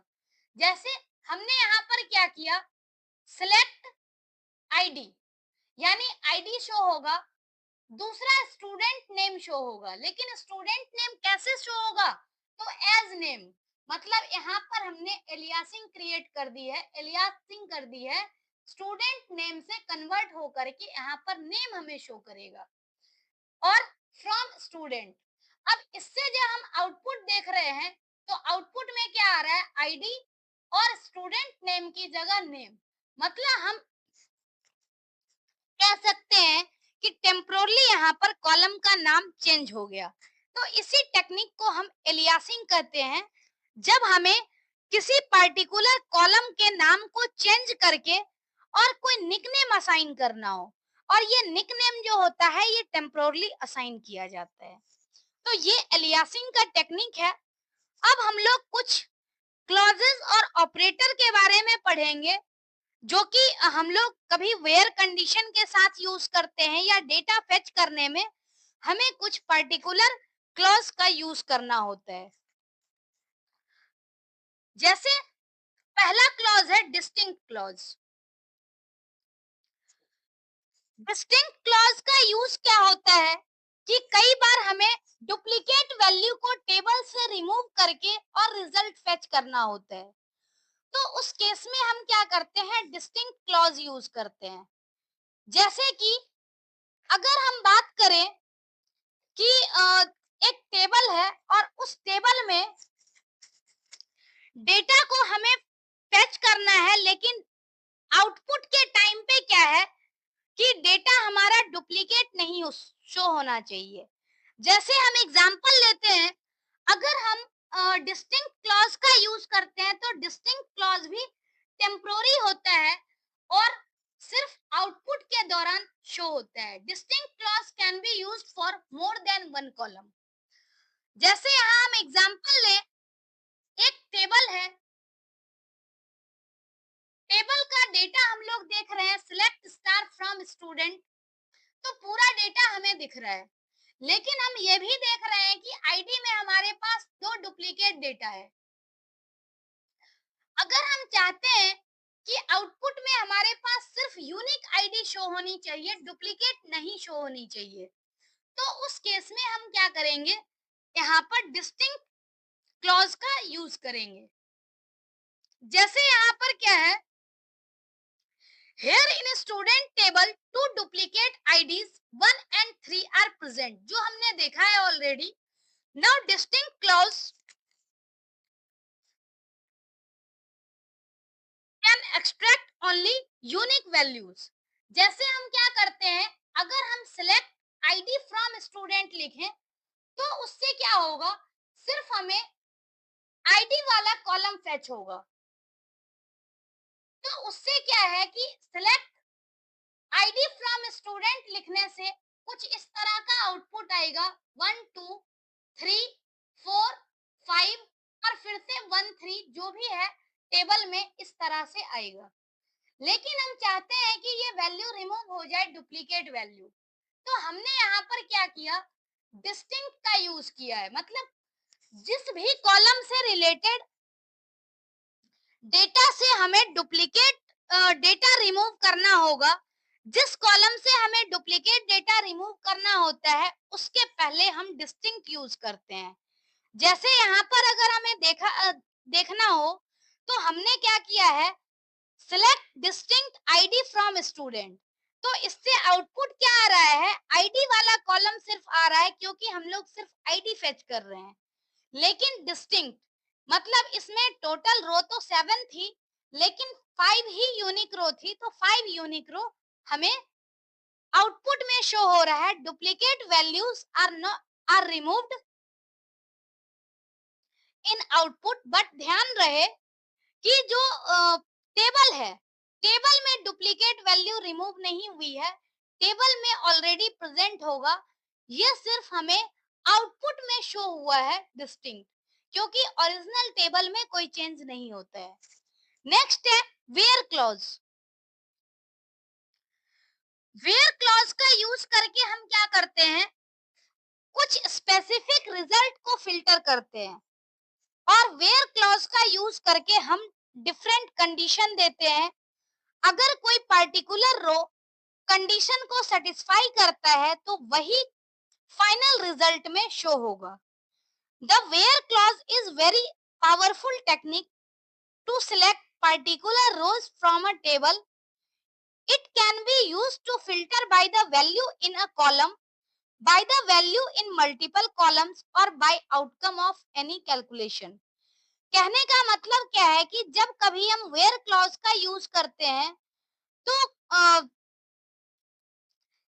पर्टिकुलर रो ही एक्सेस होता है और वेयर क्लॉज जो है वो कॉलम की वैल्यू के आधार पे, मल्टीपल कॉलम की वैल्यू के आधार पे या कैलकुलेशन के आधार पे वेयर कंडीशन रो को फेच करता है। अगर हम इसके यूजेस की बात करें तो where clause can be used with select statement to filter the result.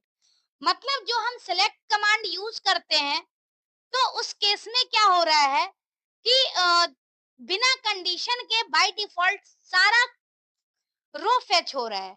अगर हम चाहते हैं कि कुछ स्पेसिफिक डेटा ही फेच हो तो उस कंडीशन में हम सिलेक्ट कमांड के साथ वेयर क्लॉज यूज कर सकते हैं।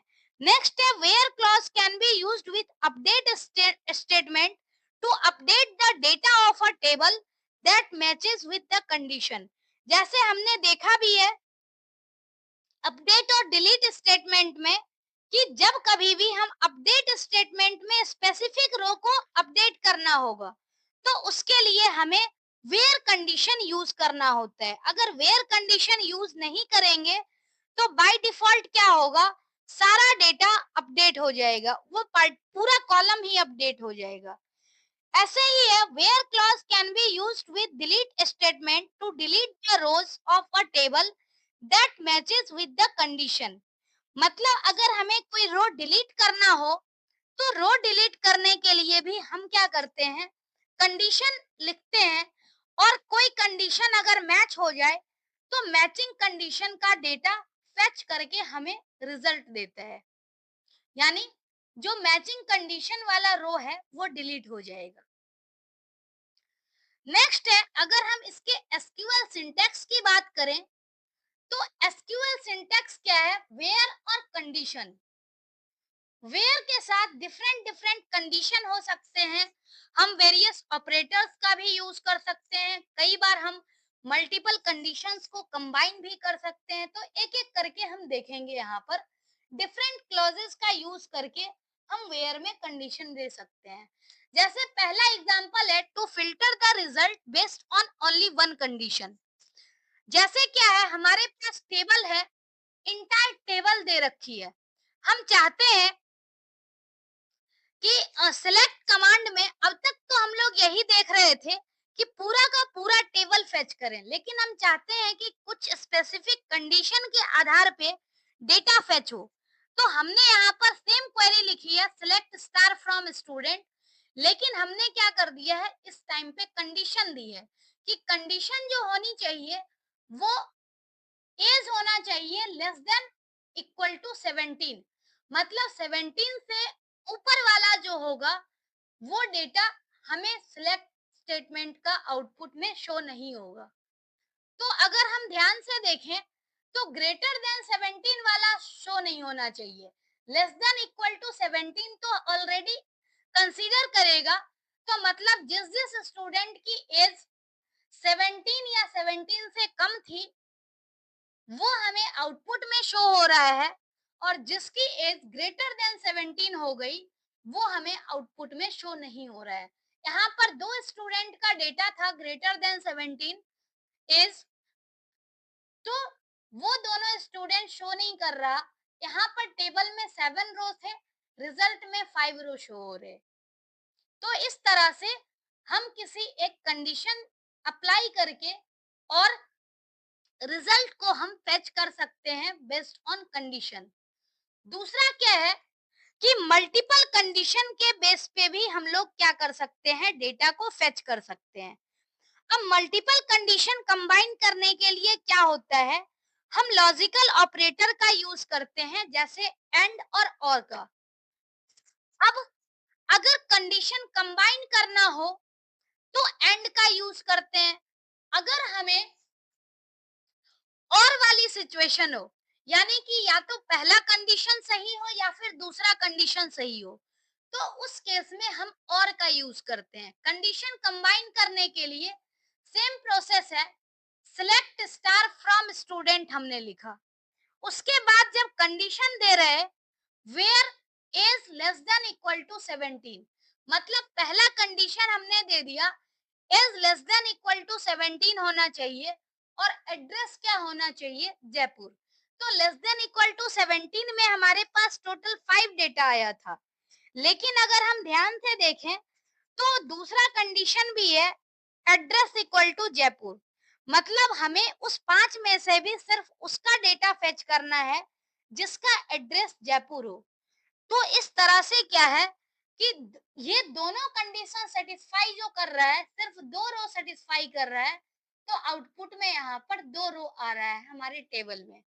तो इस तरह से हम वेयर कंडीशन अप्लाई कर सकते हैं सिंगल रो पे भी और मल्टीपल कंडीशन भी अप्लाई कर सकते हैं। नेक्स्ट है इन क्लॉज और not in clause. Generally in clause और नॉट इन क्लॉज में क्या होता है कि हम मल्टीपल वैल्यू मल्टीपल कंडीशन देते हैं।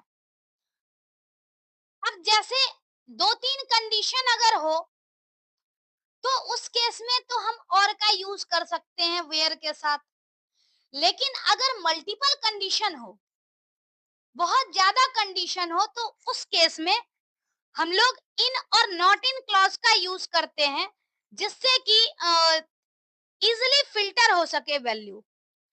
If we want to find data of those students who lives in either Delhi, Jaipur और गुरुग्राम, मतलब क्या है कि हमने तीन कंडीशन दे दी है, तो इस केस में क्या है वेयर के साथ हम दे सकते हैं एड्रेस इक्वल टू दिल्ली और एड्रेस इक्वल टू जयपुर और एड्रेस इक्वल टू गुरुग्राम, जैसे कि इस क्वेरी में दिया हुआ है, तो इस आधार पे रिजल्ट फेच हो जाएगा। लेकिन क्या है कि क्या इतनी कंपैरिजन हम कर सकते हैं, तो इतनी कंपैरिजन जो है वो मल्टीपल कंडीशन अगर आ जाए, बहुत ज्यादा कंडीशन आ जाए, तो इतनी कंपैरिजन नहीं हो सकती है। उस केस में हमारे पास ऑप्शन होता है, एक इन क्लॉज है और एक नॉट इन क्लॉज है, जिसमें हम क्या कर सकते हैं लिस्ट ऑफ आइटम की हेल्प से कंपैरिजन कर सकते हैं। एग्जाम्पल की हेल्प से देखेंगे, जैसे यहाँ पर क्या है सेम चीज हमने लिखी है यहाँ और करके, तो हमें तीन कंडीशन देनी थी। इसी चीज को अगर हम इन लिख करके यूज करते हैं, तो इन का मतलब है कि जब हम कंडीशन देंगे तो कंडीशन में इन का मतलब है कि अगर इस दिए गए लिस्ट में से कंडीशन सेटिस्फाई जो जो रो करेगा वो आउटपुट में शो होगा। जैसे यहाँ पर सेम है select star from student, where दे दी हमने और कंडीशन दे दिया एड्रेस का। हम एड्रेस में ही चेक कर रहे हैं कि एड्रेस में मल्टीपल वैल्यू सेटिस्फाई हो सकती है। तो यहाँ पर लिस्ट में क्या होना चाहिए, या तो दिल्ली होना चाहिए एड्रेस में, या जयपुर या गुरुग्राम। तो हमने क्या कर दी, इसको इन ऑपरेटर का यूज करके, इन क्लॉज का यूज करके लिस्ट के फॉर्म में दे दिया। तो इससे क्या है, अगर हम एड्रेस चेक कर रहे हैं तो एड्रेस में या तो दिल्ली आ जाए या जयपुर आ जाए या गुरुग्राम आ जाए, तीनों में से कोई भी ऑप्शन होगा तो उस केस में रिजल्ट सेटिस्फाई होगा। अगर यही ये कह दिया जाए कि हमें ऐसे स्टूडेंट का डेटा फेच कर दो जो कि दिल्ली, जयपुर और गुरुग्राम के अलावा कहीं रहता हो, तो मतलब क्या है कि हमें इसको इंक्लूड नहीं करना है, इसको एक्सक्लूड करना है।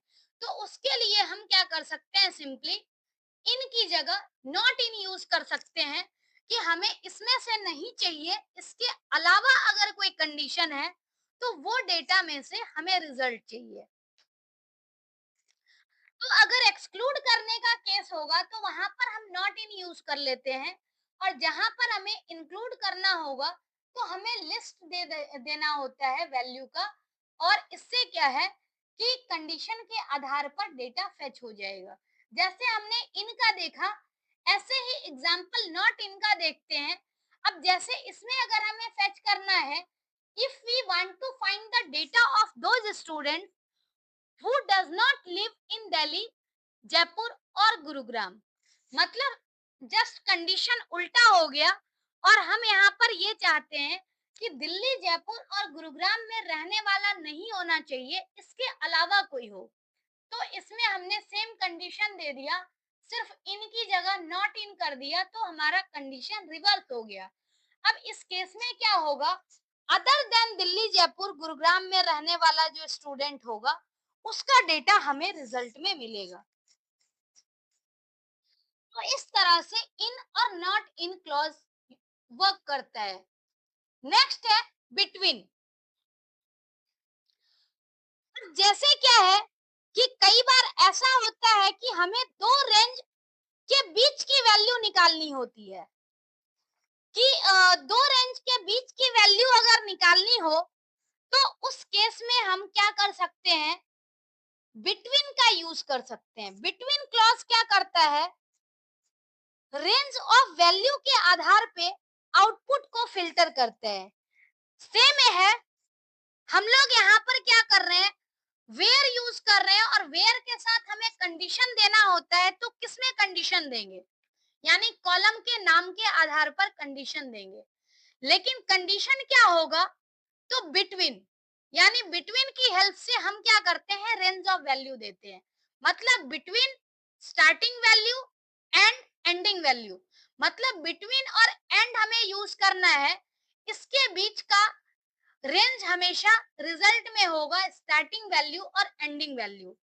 नोट में क्या है, the final result between clause filters row of the table based on range of the values including starting and ending value. ध्यान रहे कि बिटवीन का मतलब ये नहीं होता है कि जो वैल्यू है उसके बीच की वैल्यू ही फेच करे, हमेशा इसमें स्टार्टिंग और एंडिंग वैल्यू भी इंक्लूड होती है। तो अगर हम यहाँ पर जैसे देखते हैं कि स्टूडेंट में से वो डेटा फेच करना है जिसकी एज 17 से 18 के बीच हो, यानी सिलेक्ट स्टार फ्रॉम स्टूडेंट, मतलब स्टूडेंट की सारी डिटेल फेच होगी, सारा कॉलम फेच होगा। किसके आधार पे, तो वेयर एज, यानी एज कॉलम के आधार पे। एज क्या होनी चाहिए, तो बिटवीन 17 एंड 18। अब 17 से 18 वाला जितना भी स्टूडेंट होगा उसका डेटा आपको शो करेगा। एक यहाँ पर और भी सिचुएशन आता है, कई बार ये कह दिया जाता है, इसका जस्ट रिवर्स जो हमने इन और नॉट इन के केस में देखा। जैसे बिटवीन हमने यूज किया है तो क्या है, इसके बीच का डेटा हमें फेच करके दे रहा है, including starting and ending value. कई बार ऐसा हो जाए कि हमें ये कह दिया जाए कि 17 और 18 के बीच के स्टूडेंट का डेटा हमें नहीं चाहिए और इसके अलावा सब चाहिए, तो हम क्या कर सकते हैं, बिटवीन की जगह बिटवीन से पहले हम नॉट लगा देंगे, तो क्या होगा, रिमेनिंग डेटा हमें शो करेगा। सेम क्वेरी में हम अगर लिख दें एज के बाद नॉट, तो क्वेरी बन जाएगा इज नॉट बिटवीन। तो इसका मतलब क्या है, जो डेटा हमें शो हो रहा है इसके अलावा कोई अगर डेटा बचता होगा टेबल में, तो वो डेटा आउटपुट के रूप में शो करेगा। तो इस तरीके से हम बिटवीन क्लॉज का यूज करते हैं। नेक्स्ट है order by clause. Order by clause का जनरली जो यूज होता है वो इसलिए यूज होता है ताकि रिजल्ट को हम असेंडिंग या डिसेंडिंग ऑर्डर में अरेंज कर सकें। तो असेंडिंग या डिसेंडिंग ऑर्डर के केस में जब हमें अरेंज करना होगा तो उसके लिए हम क्या करते हैं, ऑर्डर बाय क्लॉज का यूज करते हैं। ऑर्डर बाय का बाय डिफॉल्ट रिजल्ट जो होता है वो होता है असेंडिंग, और जब भी हम लोग ऑर्डर बाय क्लॉज यूज करेंगे तो किसी ना किसी कॉलम के आधार पर जो रिजल्ट होगा वो शॉर्ट होगा। नोट दिया हुआ है, if not mentioned by default it will sort the output in ascending order. So if you want to sort data in ascending order you need not to mention order of the sorting। लेकिन अगर हमें descending में लिखना होगा तो descending के लिए either हम DESC या फिर डिसेंडिंग मेंशन करते हैं। असेंडिंग के लिए क्या होता है, ASC या फिर असेंडिंग। लेकिन ध्यान रहे बाय डिफॉल्ट ऑर्डर असेंडिंग होता है, तो हमें इसे मेंशन करने की जरूरत नहीं होती है। अब यहाँ पर देखते हैं कि रिजल्ट को हम कैसे सॉर्ट कर सकते हैं। जैसे यहाँ पर दिया हुआ है, सेलेक्ट स्टार फ्रॉम स्टूडेंट, यानी स्टूडेंट नाम का हमारे पास डेटा है और स्टूडेंट नाम का टेबल है, इसमें हमने ऑर्डर बाय यूज किया है। हम चाहते हैं कि स्टूडेंट के नेम के आधार पर जो ऑर्डर है रिजल्ट हमें शो हो, यानी सिलेक्ट स्टार फ्रॉम स्टूडेंट हमने लिख दिया, ऑर्डर बाय किस ऑर्डर के आधार पे, तो स्टूडेंट नेम के आधार पे। अब आप ध्यान से देखोगे तो स्टूडेंट का नाम जो रिजल्ट में है वो अल्फाबेटिकल ऑर्डर में है, हमने यहाँ पर कुछ भी मेंशन नहीं किया है, तब भी क्या है, बाय डिफॉल्ट जो ऑर्डर है वो असेंडिंग है। दूसरे में क्वेरी में सिर्फ इतना फर्क है कि स्टूडेंट नेम के साथ हमने ऑर्डर मेंशन कर दिया, यानी ASC, या फिर अगर असेंडिंग मेंशन करें भी रिजल्ट में कोई फर्क नहीं पड़ेगा, रिजल्ट सेम रहता है, क्योंकि बाय डिफॉल्ट जो ऑर्डर है वो असेंडिंग ऑर्डर है। नेक्स्ट हम देखते हैं कि अगर हमें सेंडिंग की जगह डिसेंडिंग में डेटा को सॉर्ट करना हो, तो उस केस में हम क्या करेंगे। जैसे सिलेक्ट स्टार फ्रॉम स्टूडेंट, मतलब हमने क्या किया है, सिलेक्ट क्वेरी लिखी, ऑर्डर बाय स्टूडेंट नेम, यानी स्टूडेंट नेम के आधार पे ऑर्डरिंग होनी चाहिए, लेकिन कैसे, तो डिसेंडिंग ऑर्डर में। तो इस बार हमने स्टूडेंट नेम के आगे DESC लिख दिया। तो अगर हम रिजल्ट को ध्यान से देखें तो यहाँ पर स्टूडेंट नेम जो है वो एक ऑर्डर में अरेंज हो गया है, और ये ऑर्डर है डिसेंडिंग ऑर्डर में। तो इस तरह से हम लोग क्या कह सकते हैं कि डिसेंडिंग ऑर्डर के लिए हमें ऑर्डर मेंशन करना होता है। नेक्स्ट है, we can sort multiple columns together in ASC and DESC order. अब ये तो हमने एक एक करके ऑर्डरिंग करी है। नेक्स्ट ऐसा भी हो सकता है कि हम मल्टीपल कॉलम को अलग अलग बेसिस पे सॉर्ट करें। जैसे यहाँ पर हम चाहते हैं कि जो एड्रेस हो, एड्रेस हमारा डिसेंडिंग ऑर्डर में होना चाहिए और स्टूडेंट नेम असेंडिंग ऑर्डर में होना चाहिए। तो इसके अंदर क्या होता है, जनरली जिस कॉलम को हम मेंशन करते हैं उस कॉलम का नाम पहले प्रेफरेंस में सॉर्ट किया जाता है। अगर आप ध्यान से देखेंगे, जैसे सिलेक्ट स्टार फ्रॉम स्टूडेंट लिखा हुआ है, ऑर्डर बाय एड्रेस और DESC, तो हमने एड्रेस को पहले लिखा है, तो इसका मतलब क्या है, पहले एड्रेस की सॉर्टिंग हो गई डिसेंडिंग ऑर्डर में। जैसे कि यहाँ S वाला नाम पहले है और D वाला नाम बाद में है। अब इसी सेम डेटा को हम क्या कर रहे हैं, स्टूडेंट नेम के आधार पर सॉर्टिंग कर रहे हैं।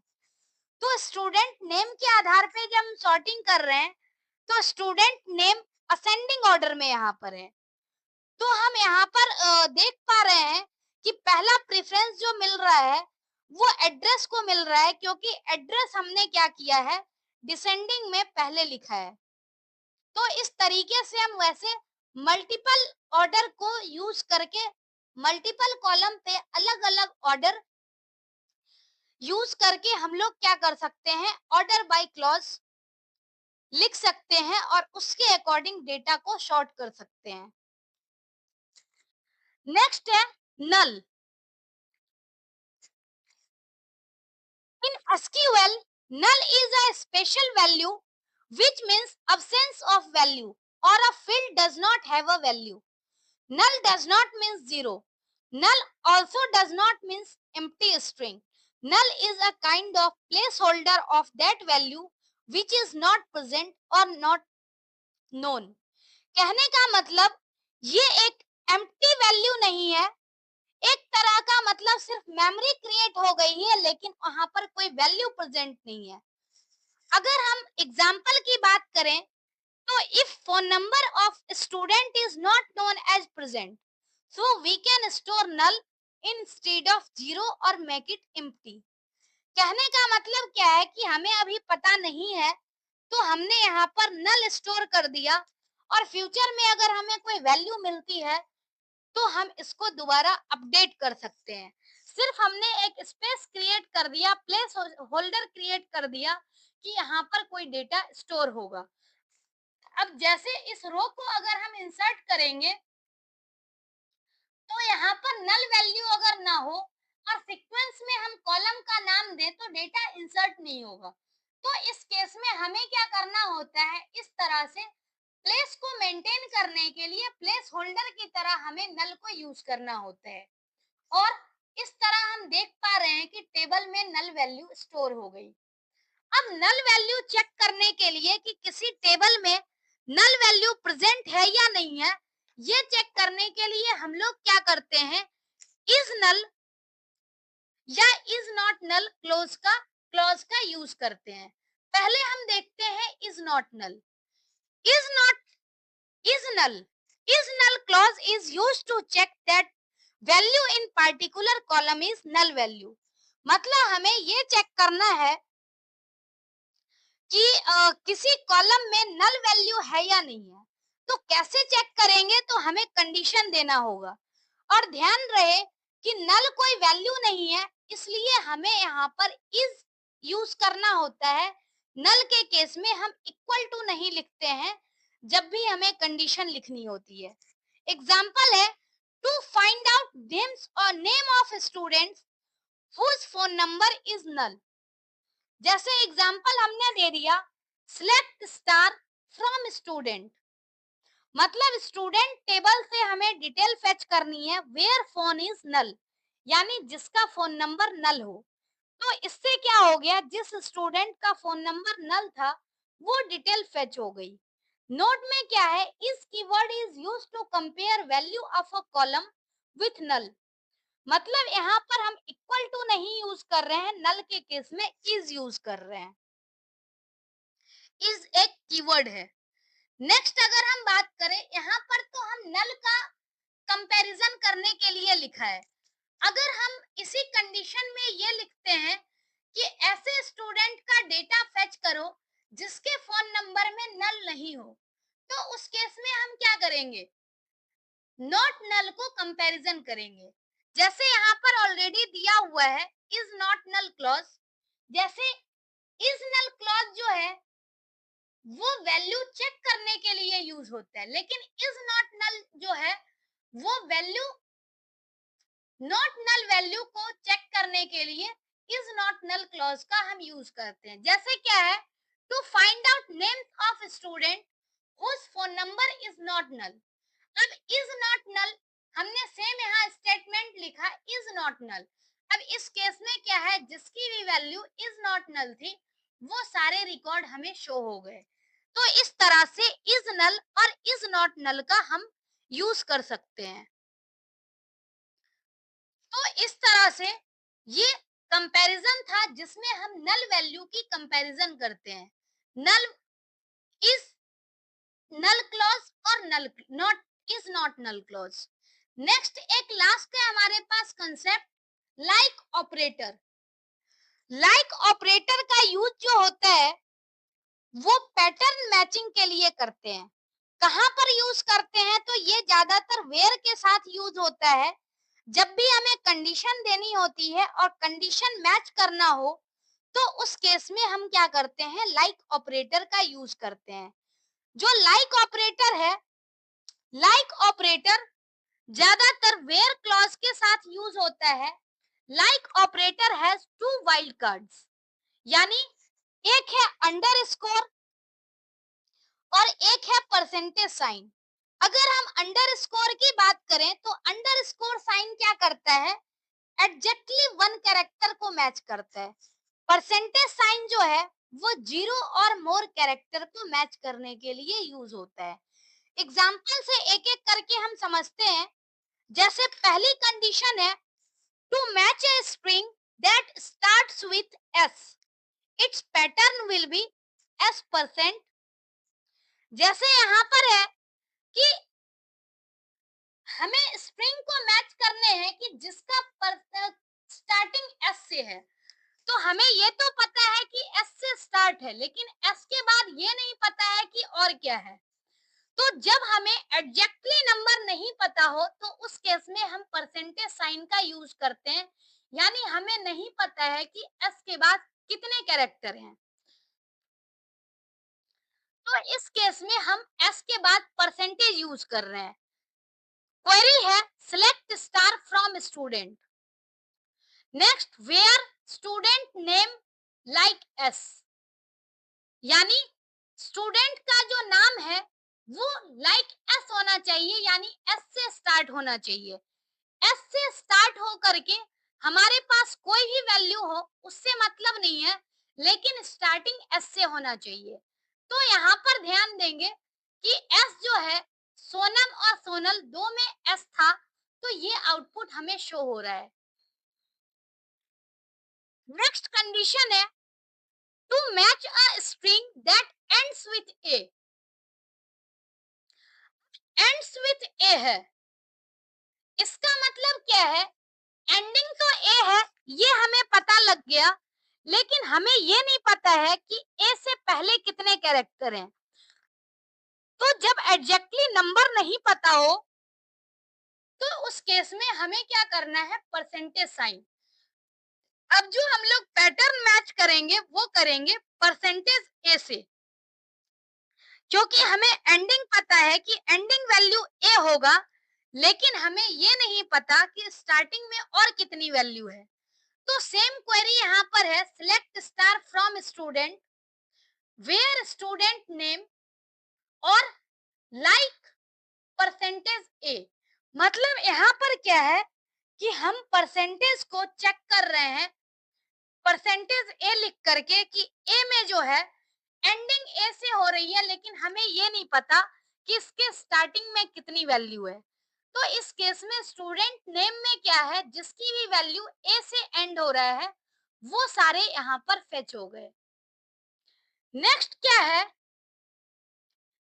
तीसरा कंडीशन ये है to match a string that contains with A, यानी ऐसा स्ट्रिंग हमें फाइंड आउट करना है जिसमें ए होना चाहिए, लेकिन हमें ये नहीं पता है कि ये ए कहाँ हो।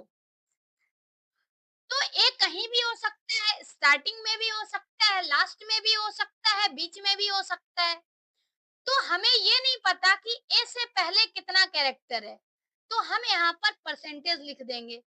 ऐसे ही हमें ये नहीं पता कि ए के बाद कितना कैरेक्टर है, तो हम यहाँ भी परसेंटेज लिख देंगे। तो इस तरह से पैटर्न बन गया। अब हम सेम क्वेरी यूज करेंगे और पैटर्न हमें क्या लिखना है, परसेंटेज ए परसेंटेज। तो इससे क्या हो रहा है, स्टूडेंट नेम जिसमें भी कहीं पर भी ए आ रहा हो, चाहे स्टार्टिंग में आए, लास्ट में आए या फिर बीच में आए, हर केस को ये कंसीडर कर रहा है और इसका आउटपुट जो आ रहा है वो सभी नाम आ रहे हैं जिसमें कहीं पर भी ए एग्जिस्ट करता हो। नेक्स्ट है to match a string that has letter A at second position। अब इसमें क्या कर दिया, ये फिक्स हो गया कि सेकंड पोजीशन पे एक लेटर है। इसका मतलब क्या है कि फर्स्ट पोजीशन पे हमें कुछ लिखना होगा। तो फर्स्ट पोजीशन पे क्या है, एग्जैक्ट फर्स्ट पोजीशन दिखाने के लिए या एग्जैक्ट पोजीशन दिखाने के लिए हम यहाँ पर क्या कर सकते हैं, अंडरस्कोर साइन का यूज कर सकते हैं। मतलब सेकंड पोजीशन पे ए है, हमने ए लिख दिया, लेकिन सेकंड पोजीशन बनाने के लिए क्या है, इसके पहले एक और लेटर आना चाहिए। तो एग्जैक्टली वन लेटर के लिए हम यहाँ क्या करते हैं, अंडरस्कोर साइन लिखते हैं, लेकिन आगे हमें नहीं पता कि कितना कैरेक्टर है। तो इसके लिए क्या है, हमें परसेंटेज साइन यूज करना होगा और ये पैटर्न बनेगा। अगर हम कमांड यूज करते हैं तो कमांड में जो पैटर्न होगा वो होगा अंडरस्कोर ए परसेंटेज। तो इससे क्या है, स्टूडेंट नेम जहां पर भी सेकंड पोजीशन पे ए आ रहा है वो वैल्यू फेच हो गई। तो इस तरीके से हम क्या कर सकते हैं, पैटर्न मैचिंग कर सकते हैं। नेक्स्ट है to match a string that has exactly 5 character. तो 5 कैरेक्टर हमें मैच करने हैं, लेकिन यहाँ पर क्या है कि एग्जैक्टली 5 कैरेक्टर 5 टाइम्स होना चाहिए। 5 कैरेक्टर होना चाहिए, इसमें 5 नहीं, ये शायद 6 टाइप हो गया होगा, इस वजह से ये नहीं आएगा इस केस में। तो 5 कैरेक्टर एग्जैक्टली होना चाहिए, तो उसके लिए हमें क्या करना होगा, अंडरस्कोर साइन जो है वो 5 टाइम्स यूज करना होगा। और 5 टाइम्स यूज करने के बाद अगर हम यहाँ ध्यान से देखें तो सिर्फ वो रिजल्ट शो हो रहा है जिसमें 5 कैरेक्टर हो, इसको हमें कंसीडर नहीं करना है।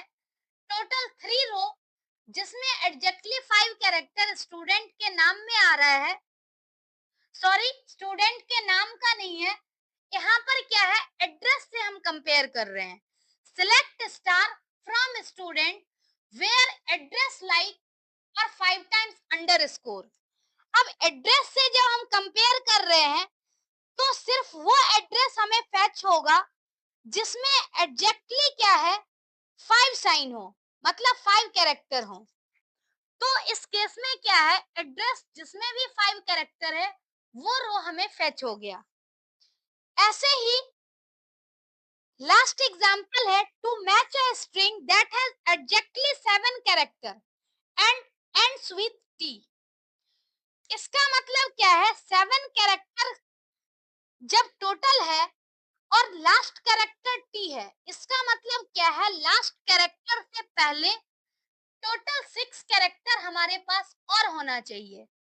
तो जैसे हमने लास्ट कैरेक्टर टी मेंशन किया है, तो इसका मतलब उससे पहले हमें 6 कैरेक्टर और लिखना होगा।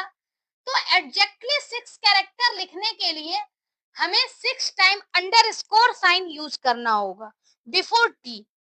तो इस तरीके से जब हम मेंशन करेंगे तो यहाँ पर आउटपुट आ रहा है, एड्रेस में सोनीपत जिसकी टोटल 7 कैरेक्टर है, एग्जैक्टली 7 कैरेक्टर, और लास्ट वैल्यू जो है लास्ट कैरेक्टर टी है। तो इस तरह से पैटर्न मैच होता है। तो आज के लिए इतना ही। Thank you so much.